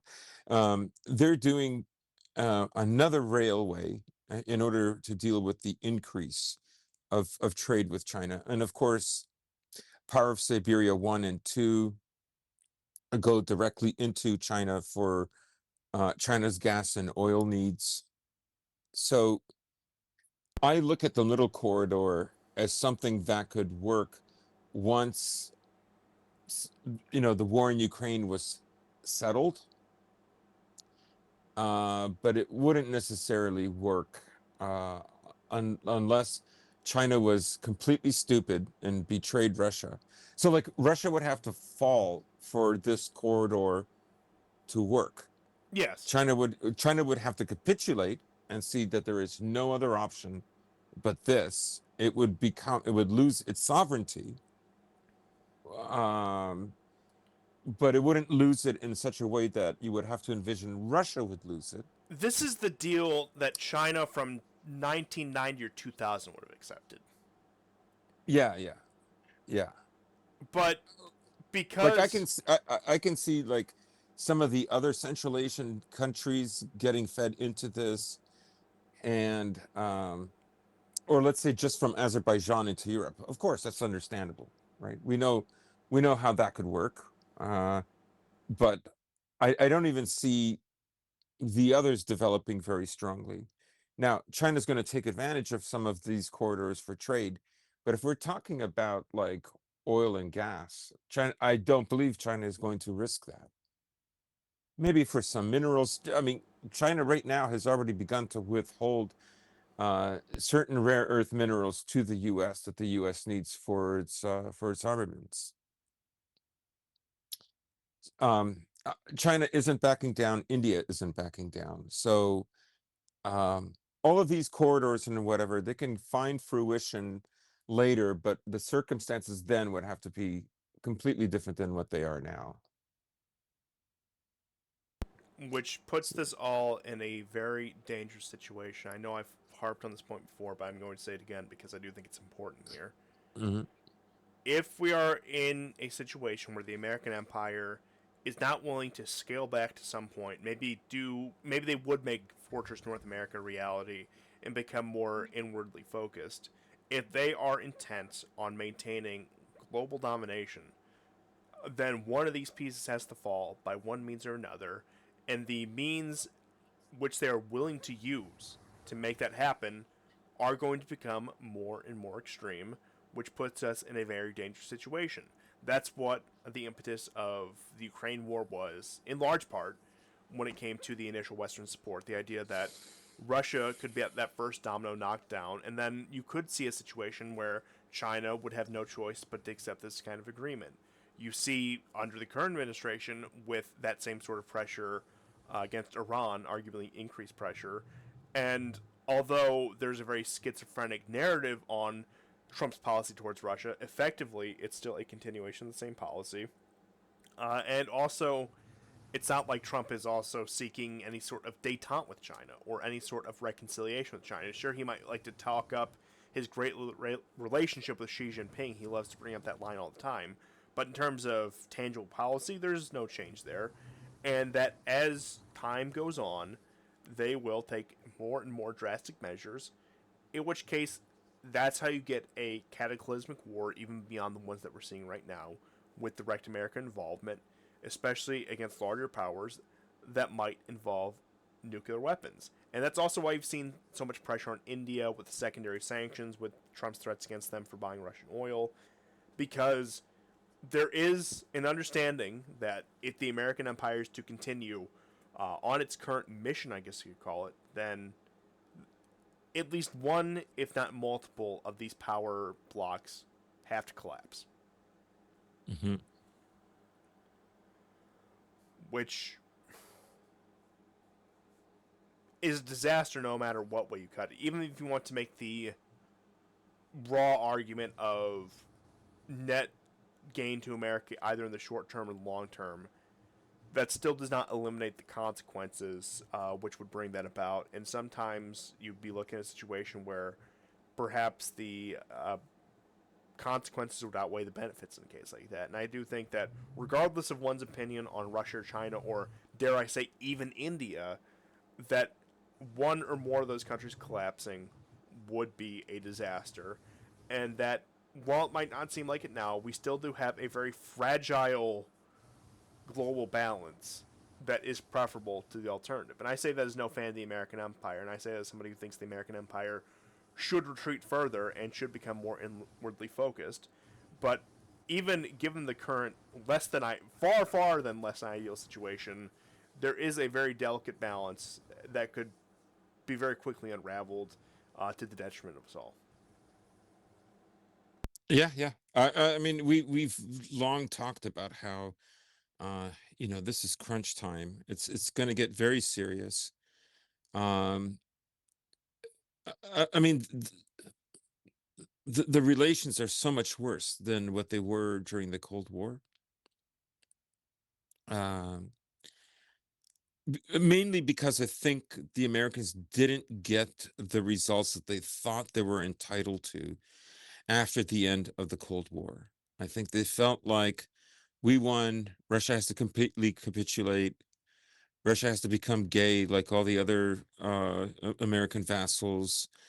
For a while, Russia kind of played this game. Uh, but as I've said before, the pivotal moment came sometime in 2013 when they outlawed gay marriage, when Maidan happened, and Xi Jinping was in Kazakhstan and for the first time openly spoke about One Belt, One Road. That was the beginning of it, that it would not happen. And it's been a slow grind to this 21st century type of global war that is developing. And as I said before on the show, that if it stops in Ukraine, then it will have to start somewhere else. It can't end in Ukraine for the US. Yeah, I don't think we're the first to say that. I know it's a point we've hammered on, Yeah. but they're not, much like Afghanistan, they're not just going to give up on a project and call it quits and go home. It's going to be in preparation of another project. And with what it looks like in Ukraine right now is they're dragging this thing out as long as possible because they do anticipate a wider war. You listen to the statements that NATO officials say, they at least have the fantasy that they think they can fight Russia by 2027 or 2030 or 2035 or whatever arbitrary year they decide to put on their project. They are under the impression that when we get to that magic year, we'll be able to confront and best the Russians. And as it stands now, while a lot of it could be bluster, that is simply not the case. And that while Russia wouldn't steamroll across Europe, maybe as some fearmongers want you to believe, it would be a bloody war, millions of casualties on both sides, and frankly, even for the victorious side, which as it looks like now with the balanced power probably would be the Russians, it would be a very costly victory, and it could be one Hmm. that perhaps the only winning move is not to play. Yeah. But in the end, there's only so much that's preventing that, and we can only hope and pray that it holds because as it stands right now, it looks like just about everyone in any position of power in the West is perfectly content to barrel down this road of destruction, and even ignoring the possibility of a nuclear war in that sort of scenario, even assuming it stays an entirely conventional war. I think Ukraine has shown us a perfect microcosm of what the rest of the continent could look like, if not other places in the world could look like, if something like Yeah. this were to escalate. Now, one would, like I said, hope that doesn't happen. One would maybe even be in denial like something that could happen, looking at, say, Western armaments and the Western capability to actually wage war at this point. One might have their doubts, understandably. But it we're riding a very fine line. And I know that we've done this show for a number of years. We've been doing this show for about 7 years now. And perhaps my worldview is more sober as I've gotten a little older and as I've paid attention to these scenarios. But never in my time actually doing this program have I actually looked at this situation, the global situation that is, and thought we are very close to the edge. Yeah, yeah, yeah. It's going to be hard to see what will happen next, because I think Iran for America didn't turn out the way they hoped. Um, for Iran, the losses were considerable, but it was also humiliation for Israel as well. But ultimately, the goal was regime change in Iran. Ultimately, that's what it was. Everything was staked upon it. And then that regime change in Iran would eventually cascade to great events that would happen in Russia, and therefore the war in Ukraine, and to a lesser extent, but not unimportantly, uh, those cascades would reach China. Because, of course, Iran is a supplier of energy to China as well. And Iran is far more tied into the Chinese economy than the Russians are. It's one of the things that is keeping Iran going. The other thing, I just want, as long as we're talking about Iran, is just the level of infiltration that the West and the Israelis have enjoyed in Iran. It's kind of paradoxical that both the Chinese and the Russians are very good at stopping that within their own countries, but they haven't somehow either helped Iran do the same thing. There is a miscommunication or no communication, or a lack of communication, and even a tutorial relationship about how Iran could do the same thing. Like it does boggle the mind how many of the attacks that happened, the provocations for for civil unrest and the overthrow of the regime in Iran back in late June, early July, uh, much of it resulted because these guys are still on WhatsApp, and it's like, did you not learn anything from the dangers of using WhatsApp in Lebanon, right? Like, it's not like they attacked you a week or two after Lebanon when it would have been hard to make these changes. They attacked you, 9 months later.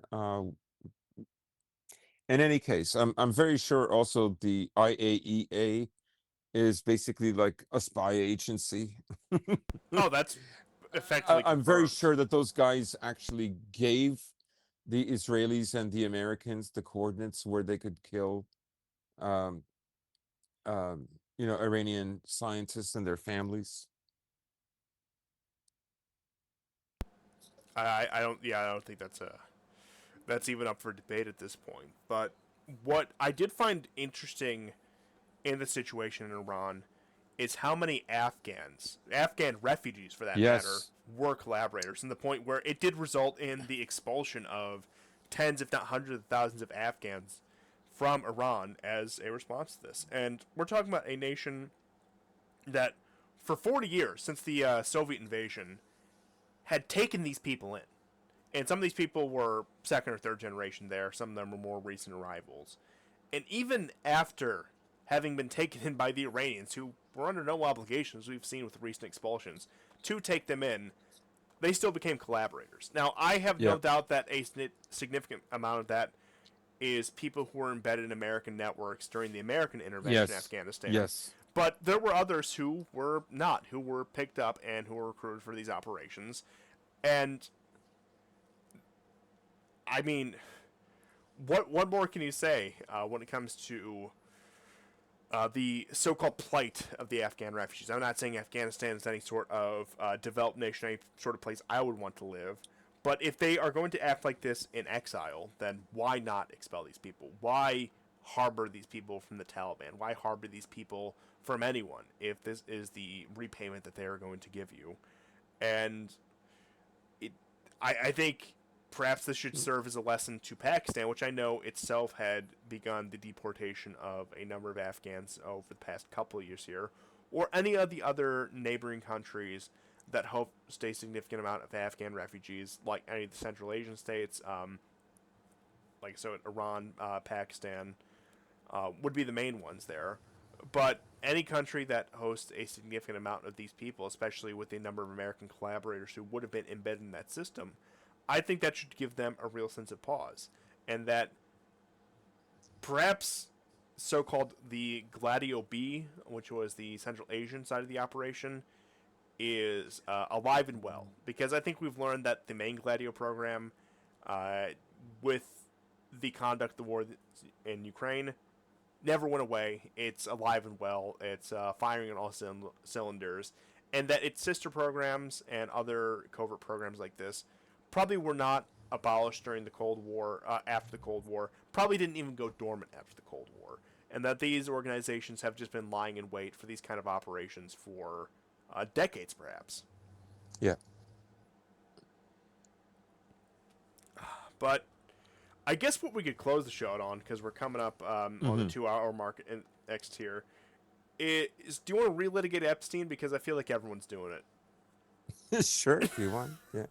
So I can't believe we heard it straight from the horse's mouth. The files don't exist. There's no list. Epstein really did take those bed sheets to his own neck. I completely believe it. I have no reason to doubt this story. Israel, what Israel connection? Who is Robert Maxwell? Who is Ghislaine Maxwell? Why is she in prison? Should she even be there? See, I'm just burying my head in the sand. I'm just pretending like none of this exists, and it's all good because we're going to trust the plan.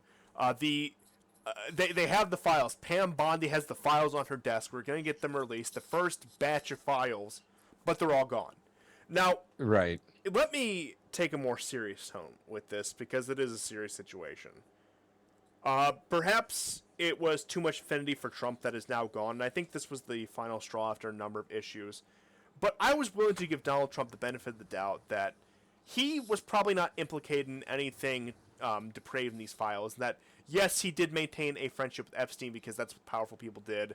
And that, yes, he was probably on the list for blackmail reasons, which I would actually say a lot of the people who are implicated in Epstein probably, I'm not going to say a majority, but I'm saying a significant amount probably didn't do anything, but just because of the sheer association with that, it's enough to keep them under control. Now, don't get me wrong, a lot of them did do the very sick and depraved things that we all know that Epstein was facilitating. And I was willing to give Trump the benefit of the doubt that he may have fallen on the former side of that, and that he was running cover for his own reputation, or maybe even for some individuals that we all know. And I was willing to accept that, like, okay, that's what happens. I wasn't going to justify it. I wasn't going to sweep it under the rug, but I could have, been discussed with that in its own way. But the spectacle he made out of this, there are no files. Anyone who's talking about is a crackpot. You're no longer my supporter if you talk about this. Well, okay, I'll take you up on that offer. I'm no longer your supporter then, if that's going to be the case. But like I said, I think it's an issue that a lot of people, rightly or wrongly, would have slept on. And I think just because of the circumstance, situation, I would have been guilty of doing the same thing had this not been brought up, or had this not been brought up in the way that it was carried out. But now it has blown up in his face. Now it, figuratively, of course, for anyone who might want to pick out keywords and parse this out, now it has, Trump has some real egg on his face when it comes to all of this. And it was a completely unforced error, probably the definition of an unforced error, and raises more suspicions than I think even people who were plugged into the subject would have had in the first place. And like I said, nothing good came of this. And had it just been left at that, like I said, I would have. I don't want to say give Trump the benefit of the doubt because I don't think that's exactly what it is, but I would have assumed, let's just say, Trump was not implicated in such a way that a lot of other people are implicated in. But now that we see all of this, it does make you start to ask some questions. Yeah, I listened to a very good conversation between Ryan Dawson and Mike Pinovich about this issue. And some of the best takeaways that I heard that Ryan Dawson said was there is no list. It's true because they would never keep a list. I thought that was very interesting. The other is it was always going to go this way because it can never be fully investigated. It would incriminate too many people who are in power now and who represent a certain agenda that's unfolding.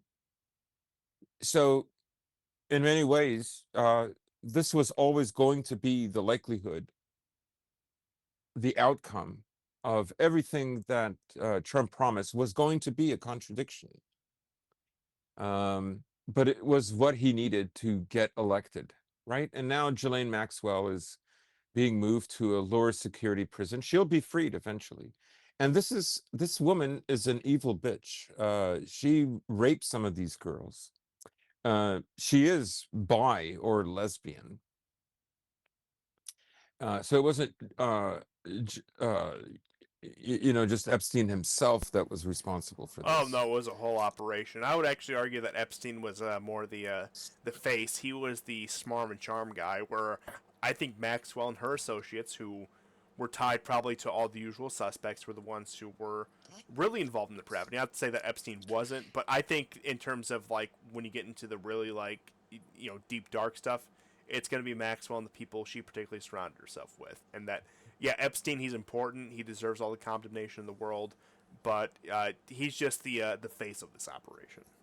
The other takeaway that I thought was very interesting, okay, because I know when we brought up the whole Epstein thing and the connection with Epstein, Barr, uh, Cohn, Roy Cohn, McCarthy's man, and all the subsequent things that he was involved with, that a lot of this thing was a honey trap. And Ryan Dawson's take is it was less of a honey trap than it was a way to funnel um, American technology in the same way that American nuclear technology was funneled illegally to Israel, so Israel could set up its own nuclear facilities that would be used for armaments, by the way, not merely for energy, and for creating their own nuclear weapons. So this was a way to steal American technology and innovation for Israel, and the honeypot quality of it was a reward, less so than a honeypot whose beginning and end is really to entrap politicians. But of course, it was more than just politicians who went there. So I thought that was an interesting take. Um, I mean, everybody knows that this guy was completely unqualified, to become I believe a mathematics teacher. He had the largest house in Manhattan. Was it Barack Yeah, Ehud Ehud Barak was his Ehud frequent Barak guest. who stayed with him no less than 26 times, right? Ghislaine Ghislaine Maxwell's dad, of course, was a Mossad asset. You're telling me that this guy had no connection with that? I mean, that's just ridiculous. But I guess the bottom line is that Trump was always going to let people down on this, right? And now I was surprised that this was the breaking point for a lot of people, but I think it was culminative rather than the issue itself. I think the issue plays a role. I think people are upset with what they got away with. I think it is sordid, and it does negate all the financial scamming that Epstein did because of the sordidness and the sheer depravity of getting girls, from 12, 13, 14 years of age into these grooming situations. And of course, you have these assholes who think like, well, we're their parents. It's like, they're taking advantage of kids who, through no power of their own, are in very troubled families, right? That's what you're grooming. Now That's what you're maybe taking. Just like in Britain with all the Pakistani rape gangs. maybe you can That's back me what up. you're criticizing. Maybe you can back me up on this one. I don't know whether I have this confused in another case or not, but I'm pretty sure a lot of Epstein's victims were part of the fall of the Soviet Union, where across the Eastern Bloc you had a lot of these orphan children, Yes, a lot of these listless children who got swept up into this. I know Romania that's was right. particularly bad about that. Yep, yep. He set up like a place on the island where he could. I mean, he essentially owned the island. He paid off the governor. The governor's wife worked for him. Um, so it was a way they could rubber stamp visas to them that would eventually allow them to go into the States. And I believe that's how one of the his downfall happened in the first place, was an FBI investigation into this, into, sorry, somebody in his circle on air claiming about the transfer of monies going back and forth with one of these island operations and New York. And I mean, if people are subscribed on Rumble, you can look for the interview between Ryan Dawson and Mike Pinovich. It's very much worth the listen. It is a big eye opener. There were things I already knew, but there were just as many things I had no idea about. Because Ryan Dawson and Mike both, they do their homework. So well worth the listen. Yeah, I mean, what more can you really say about the Epstein case? I mean, I'm glad you brought that up. There was some information I didn't know about that, but I, I don't know how you feel about the. We haven't talked about the whole Nick Fuentes and Tucker Carlson thing. I I noticed that Academic Agent had an interesting video.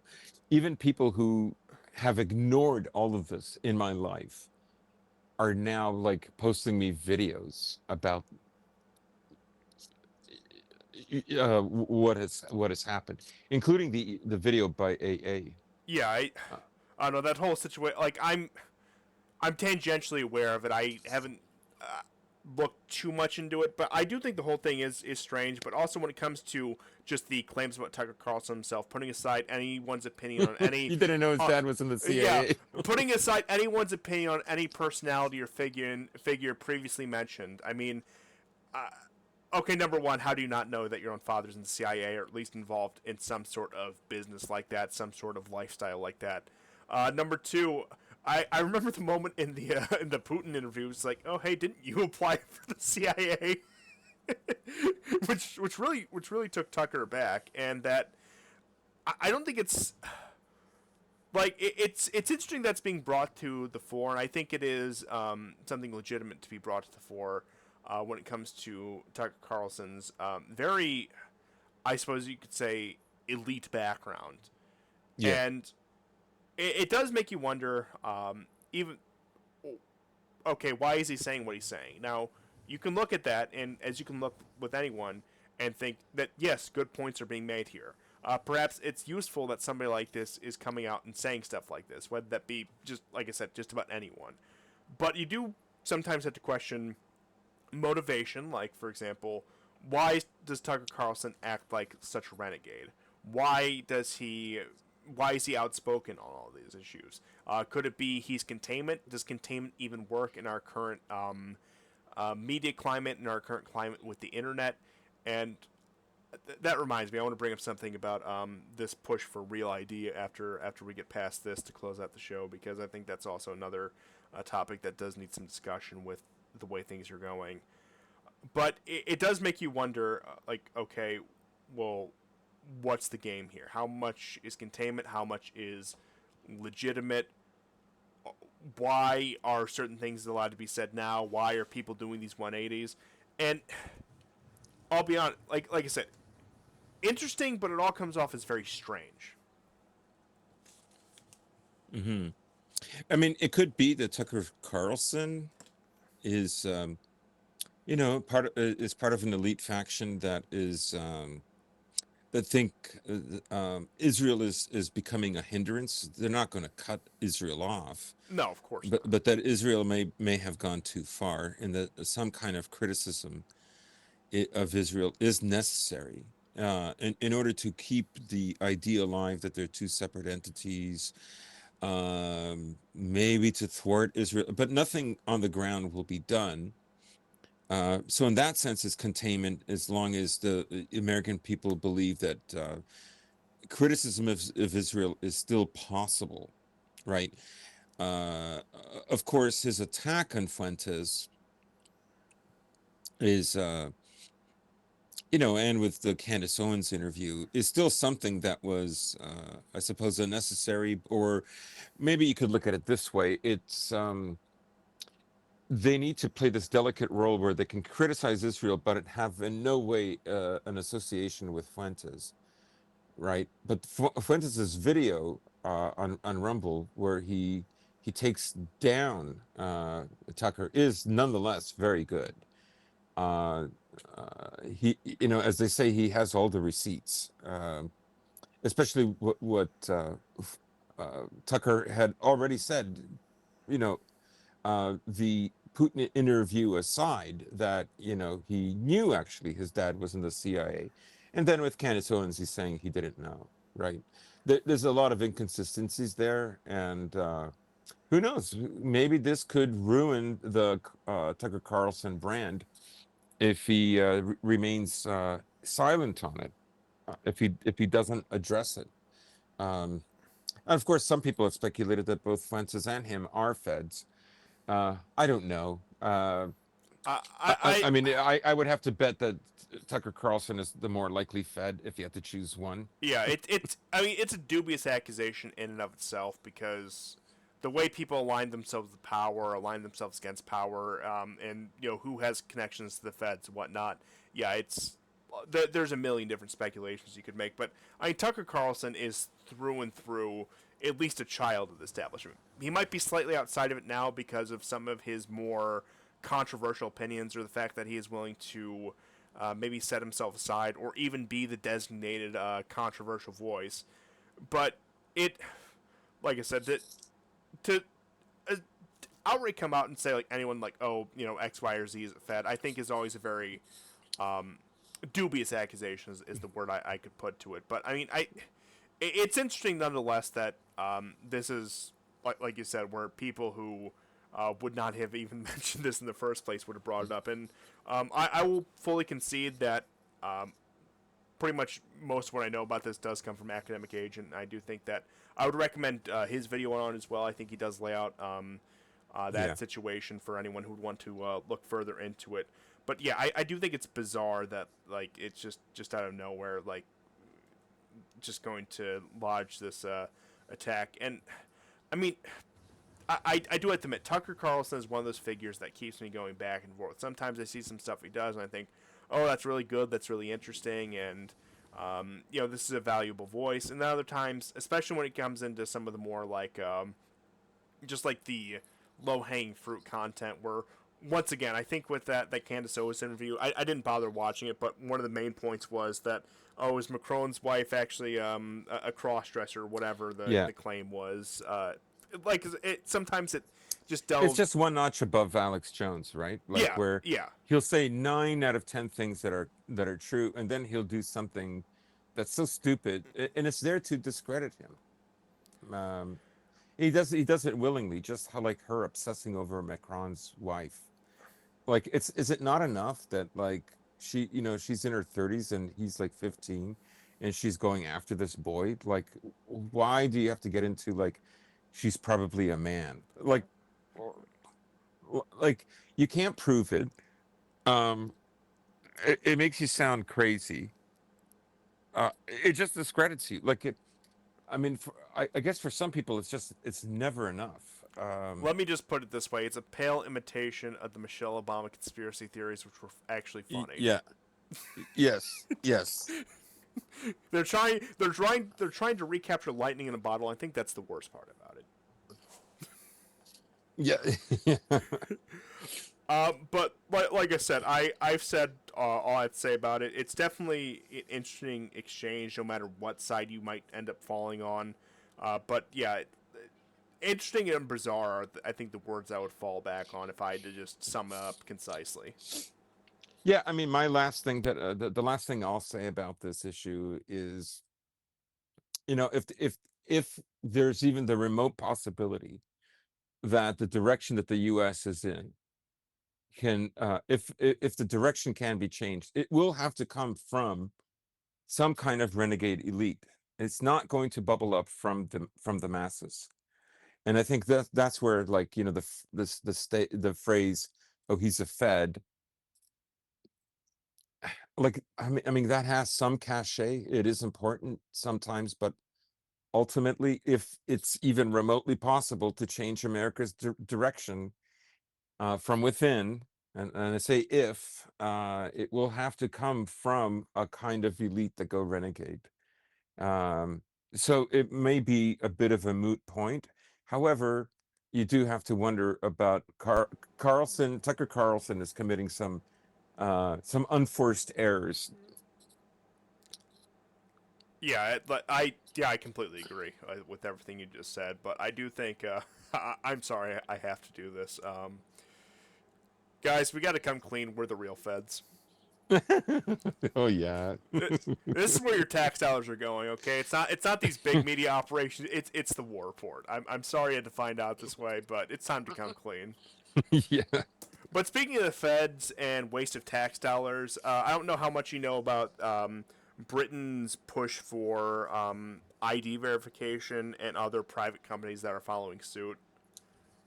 Um, I mean, I've seen some headlines here and there, but admittedly, I haven't researched it in any kind of depth. Okay, I'll say a few things. If you want to jump in, then by all means feel free to, because this is something I actually thought about addressing just like in a just like a little standalone video. But I figured while I'm on the show, I'll just put it out there. So the British had I believe they called it the Online Safeties Act, where anything that could be perceived as adult content, excluding, Oh yeah. yes, this Now, yes. now, of course, like with the obvious adult content, there's going to be that, but it casts such a wide net where just about everything is an ID verification. You need to upload an ID, a credit card, a picture of your face, which people were already faking out with AI, which I thought was kind of funny. And let me just say, full disclosure, I think the kind of content, at least they are proclaiming this to prevent, should just be outright banned. It should not be allowed at all, and then we can work from there. But they don't care about that, okay? They've allowed it to be legal for a number of years. They've allowed it to be free on access on the internet for a number of years. There has been some popular pushback against it, like children are seeing this stuff way too young. Once again, all very valid points, but they're using this as a way to shoehorn in no more online anonymity, no more covering your tracks. Everything you have to do has to be documented. Everything has to have a paper trail. If you say anything racist online, we should be able to find you. We shouldn't have to go through the effort of parsing out your anonymous identity. We should just be able to pull up your ID records and pay you. I suppose, especially in the British case. The European Union is currently debating similar laws. I know YouTube, the platform we're on right now, if you're listening on YouTube, if you're listening on Rumble or BitChute or any of the other alternate platforms, hi, I appreciate that. But YouTube's doing this half-hard thing where it's like, oh, we're going to have an AI estimate your age, but if it's wrong, you can prove us wrong by uploading your ID, and they're going to put the content restrictions, which, once again, they all hide behind the shield of protecting minors, which, like I said, if you talk to anyone in any circumstance, any time in history, that's like the most obvious thing you can bring up. Like, protect the children. We need to watch out for them. Something that virtually every sane person would agree with. And then they use it to completely ramrod what I think is probably one of the most dystopian things since the Patriot Act, frankly. And some people might say that's an exaggeration, but that is what they are doing right now. And I know there's a bill floated in Congress that wants to effectively do the same thing, where you have to have an ID for this, ID for that. But what I find more concerning than governments going through with this, because they're going to pass these laws, there's going to be workarounds for them, is the fact that so many private companies are willing to jump on board with this. Because, hey, if you didn't like that, you can fire it for VPN, send it to Switzerland, and, do whatever. But now, if these companies are requiring your ID verification, some of them say, oh, only if you're in certain countries require the ID verification. Some of them are making it across the board. That is to screw over anyone who wants to be able to say their piece, or even people who are not engaged in any controversy at all, who just want to use the internet freely, and they have to tie either their financial information or their ID or any number of things to it. Just create an online profile. There's no room for any sort of privacy anymore. I know that online privacy has been sort of a meme, it's sort of a dead issue for a number of years now, just because so much of the world is online, it's kind of hard to avoid. But really, that last formal barrier of online privacy, they're saying, is effectively no longer allowed. And let me put it this way, when it comes to me looking at this issue moving into the future, I think they're going to find some issues with enforcement problems both on a government level and a corporation level. So fortunately, I don't think it'll be as severe as some people might fear it will be. But once again, it's about the principle of the action, the fact that they are cracking down, that there's no privacy to be had. You all have to be plugged into the technological behemoth if you want to do anything. If you don't want to live like it's 1972, no, perhaps they had the right idea in 1972. We should all just log off, and I should quit the show, and we should all, and we should all just go on about our lives. I am being hyperbolic, of course, but if you want to live any sort of quote unquote life integrated into the quote unquote modern world, it's effectively requiring you to document your every minute move, no matter how insignificant it might be if it takes place on a computer. Yeah, I mean, if I'm not mistaken, the British recently had a show that that had a lot of nudity and sexual content. Like, this is supposed to protect minors. I mean, no, but nobody believed them anyways, No, right? of course not. But oh man, I mean, we've had too much of this, and really, the fact that they're going to go to this level is just shows you not only one of the facets of this war, this global war, because part of this global war is that the other side cannot have any kind of influence. Nothing they say can be allowed to filter through. Your values have to persist, which in this case is porn films that are still going to be allowed on TV, despite the fact that you have a bill that supposedly protects children. So, to me, it just and a license to be online. They're not winning, right? They're not winning. If they were winning, they wouldn't be doing this. They feel compelled to do this because there's literally this is a defeat that they cannot have.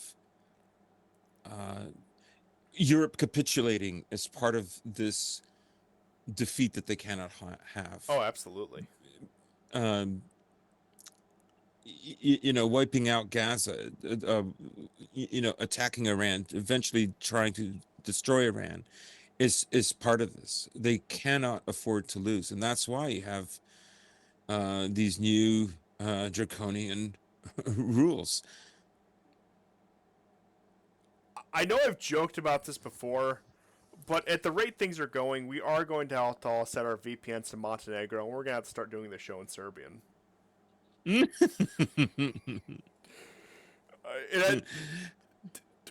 might cut the audience by like 95%, but those of you who can still understand or are willing to read subtitles, it'll be a great show, because I will not that I know that much, you certainly know more than I do. But don't worry, I'll rectify that. But I will not hold back in that case. I don't care. Dobar dan, slušajci. That means good day, listeners.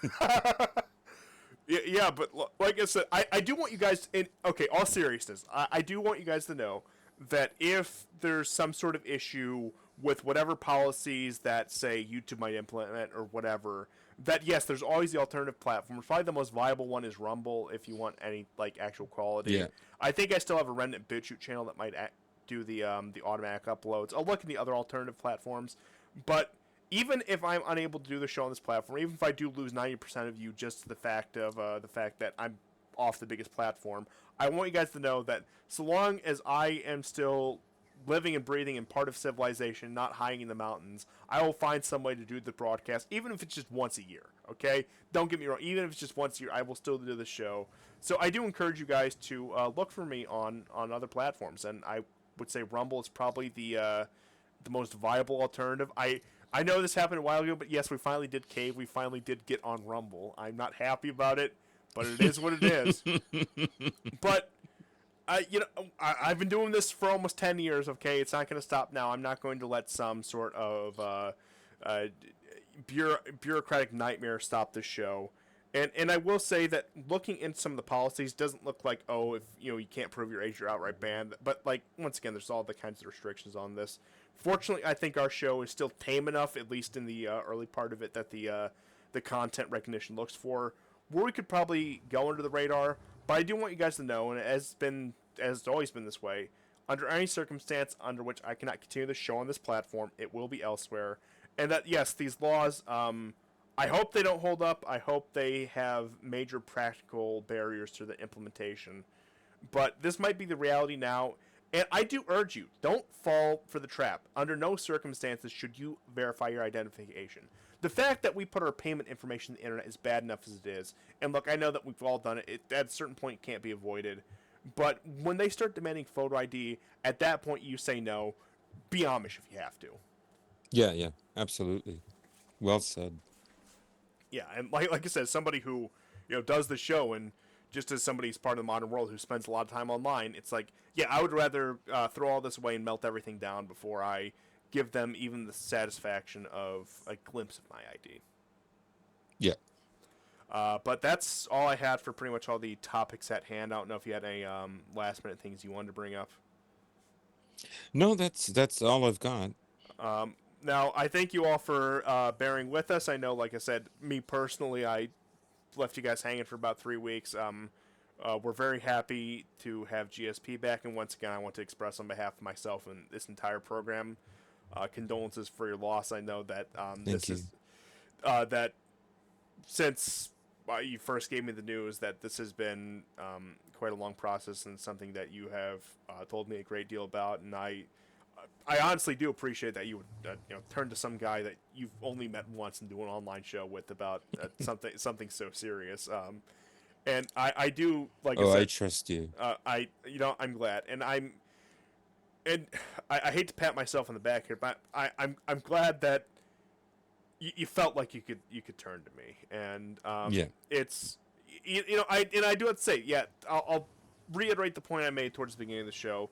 While we might talk about all these different things, at the end of the day, once again, we're all just people. We're all just I kind of hate the phrase, but we're all just human, and that at the end of the day, it's about home. That's what this is all about. It's about the personal connections that you make. Yeah.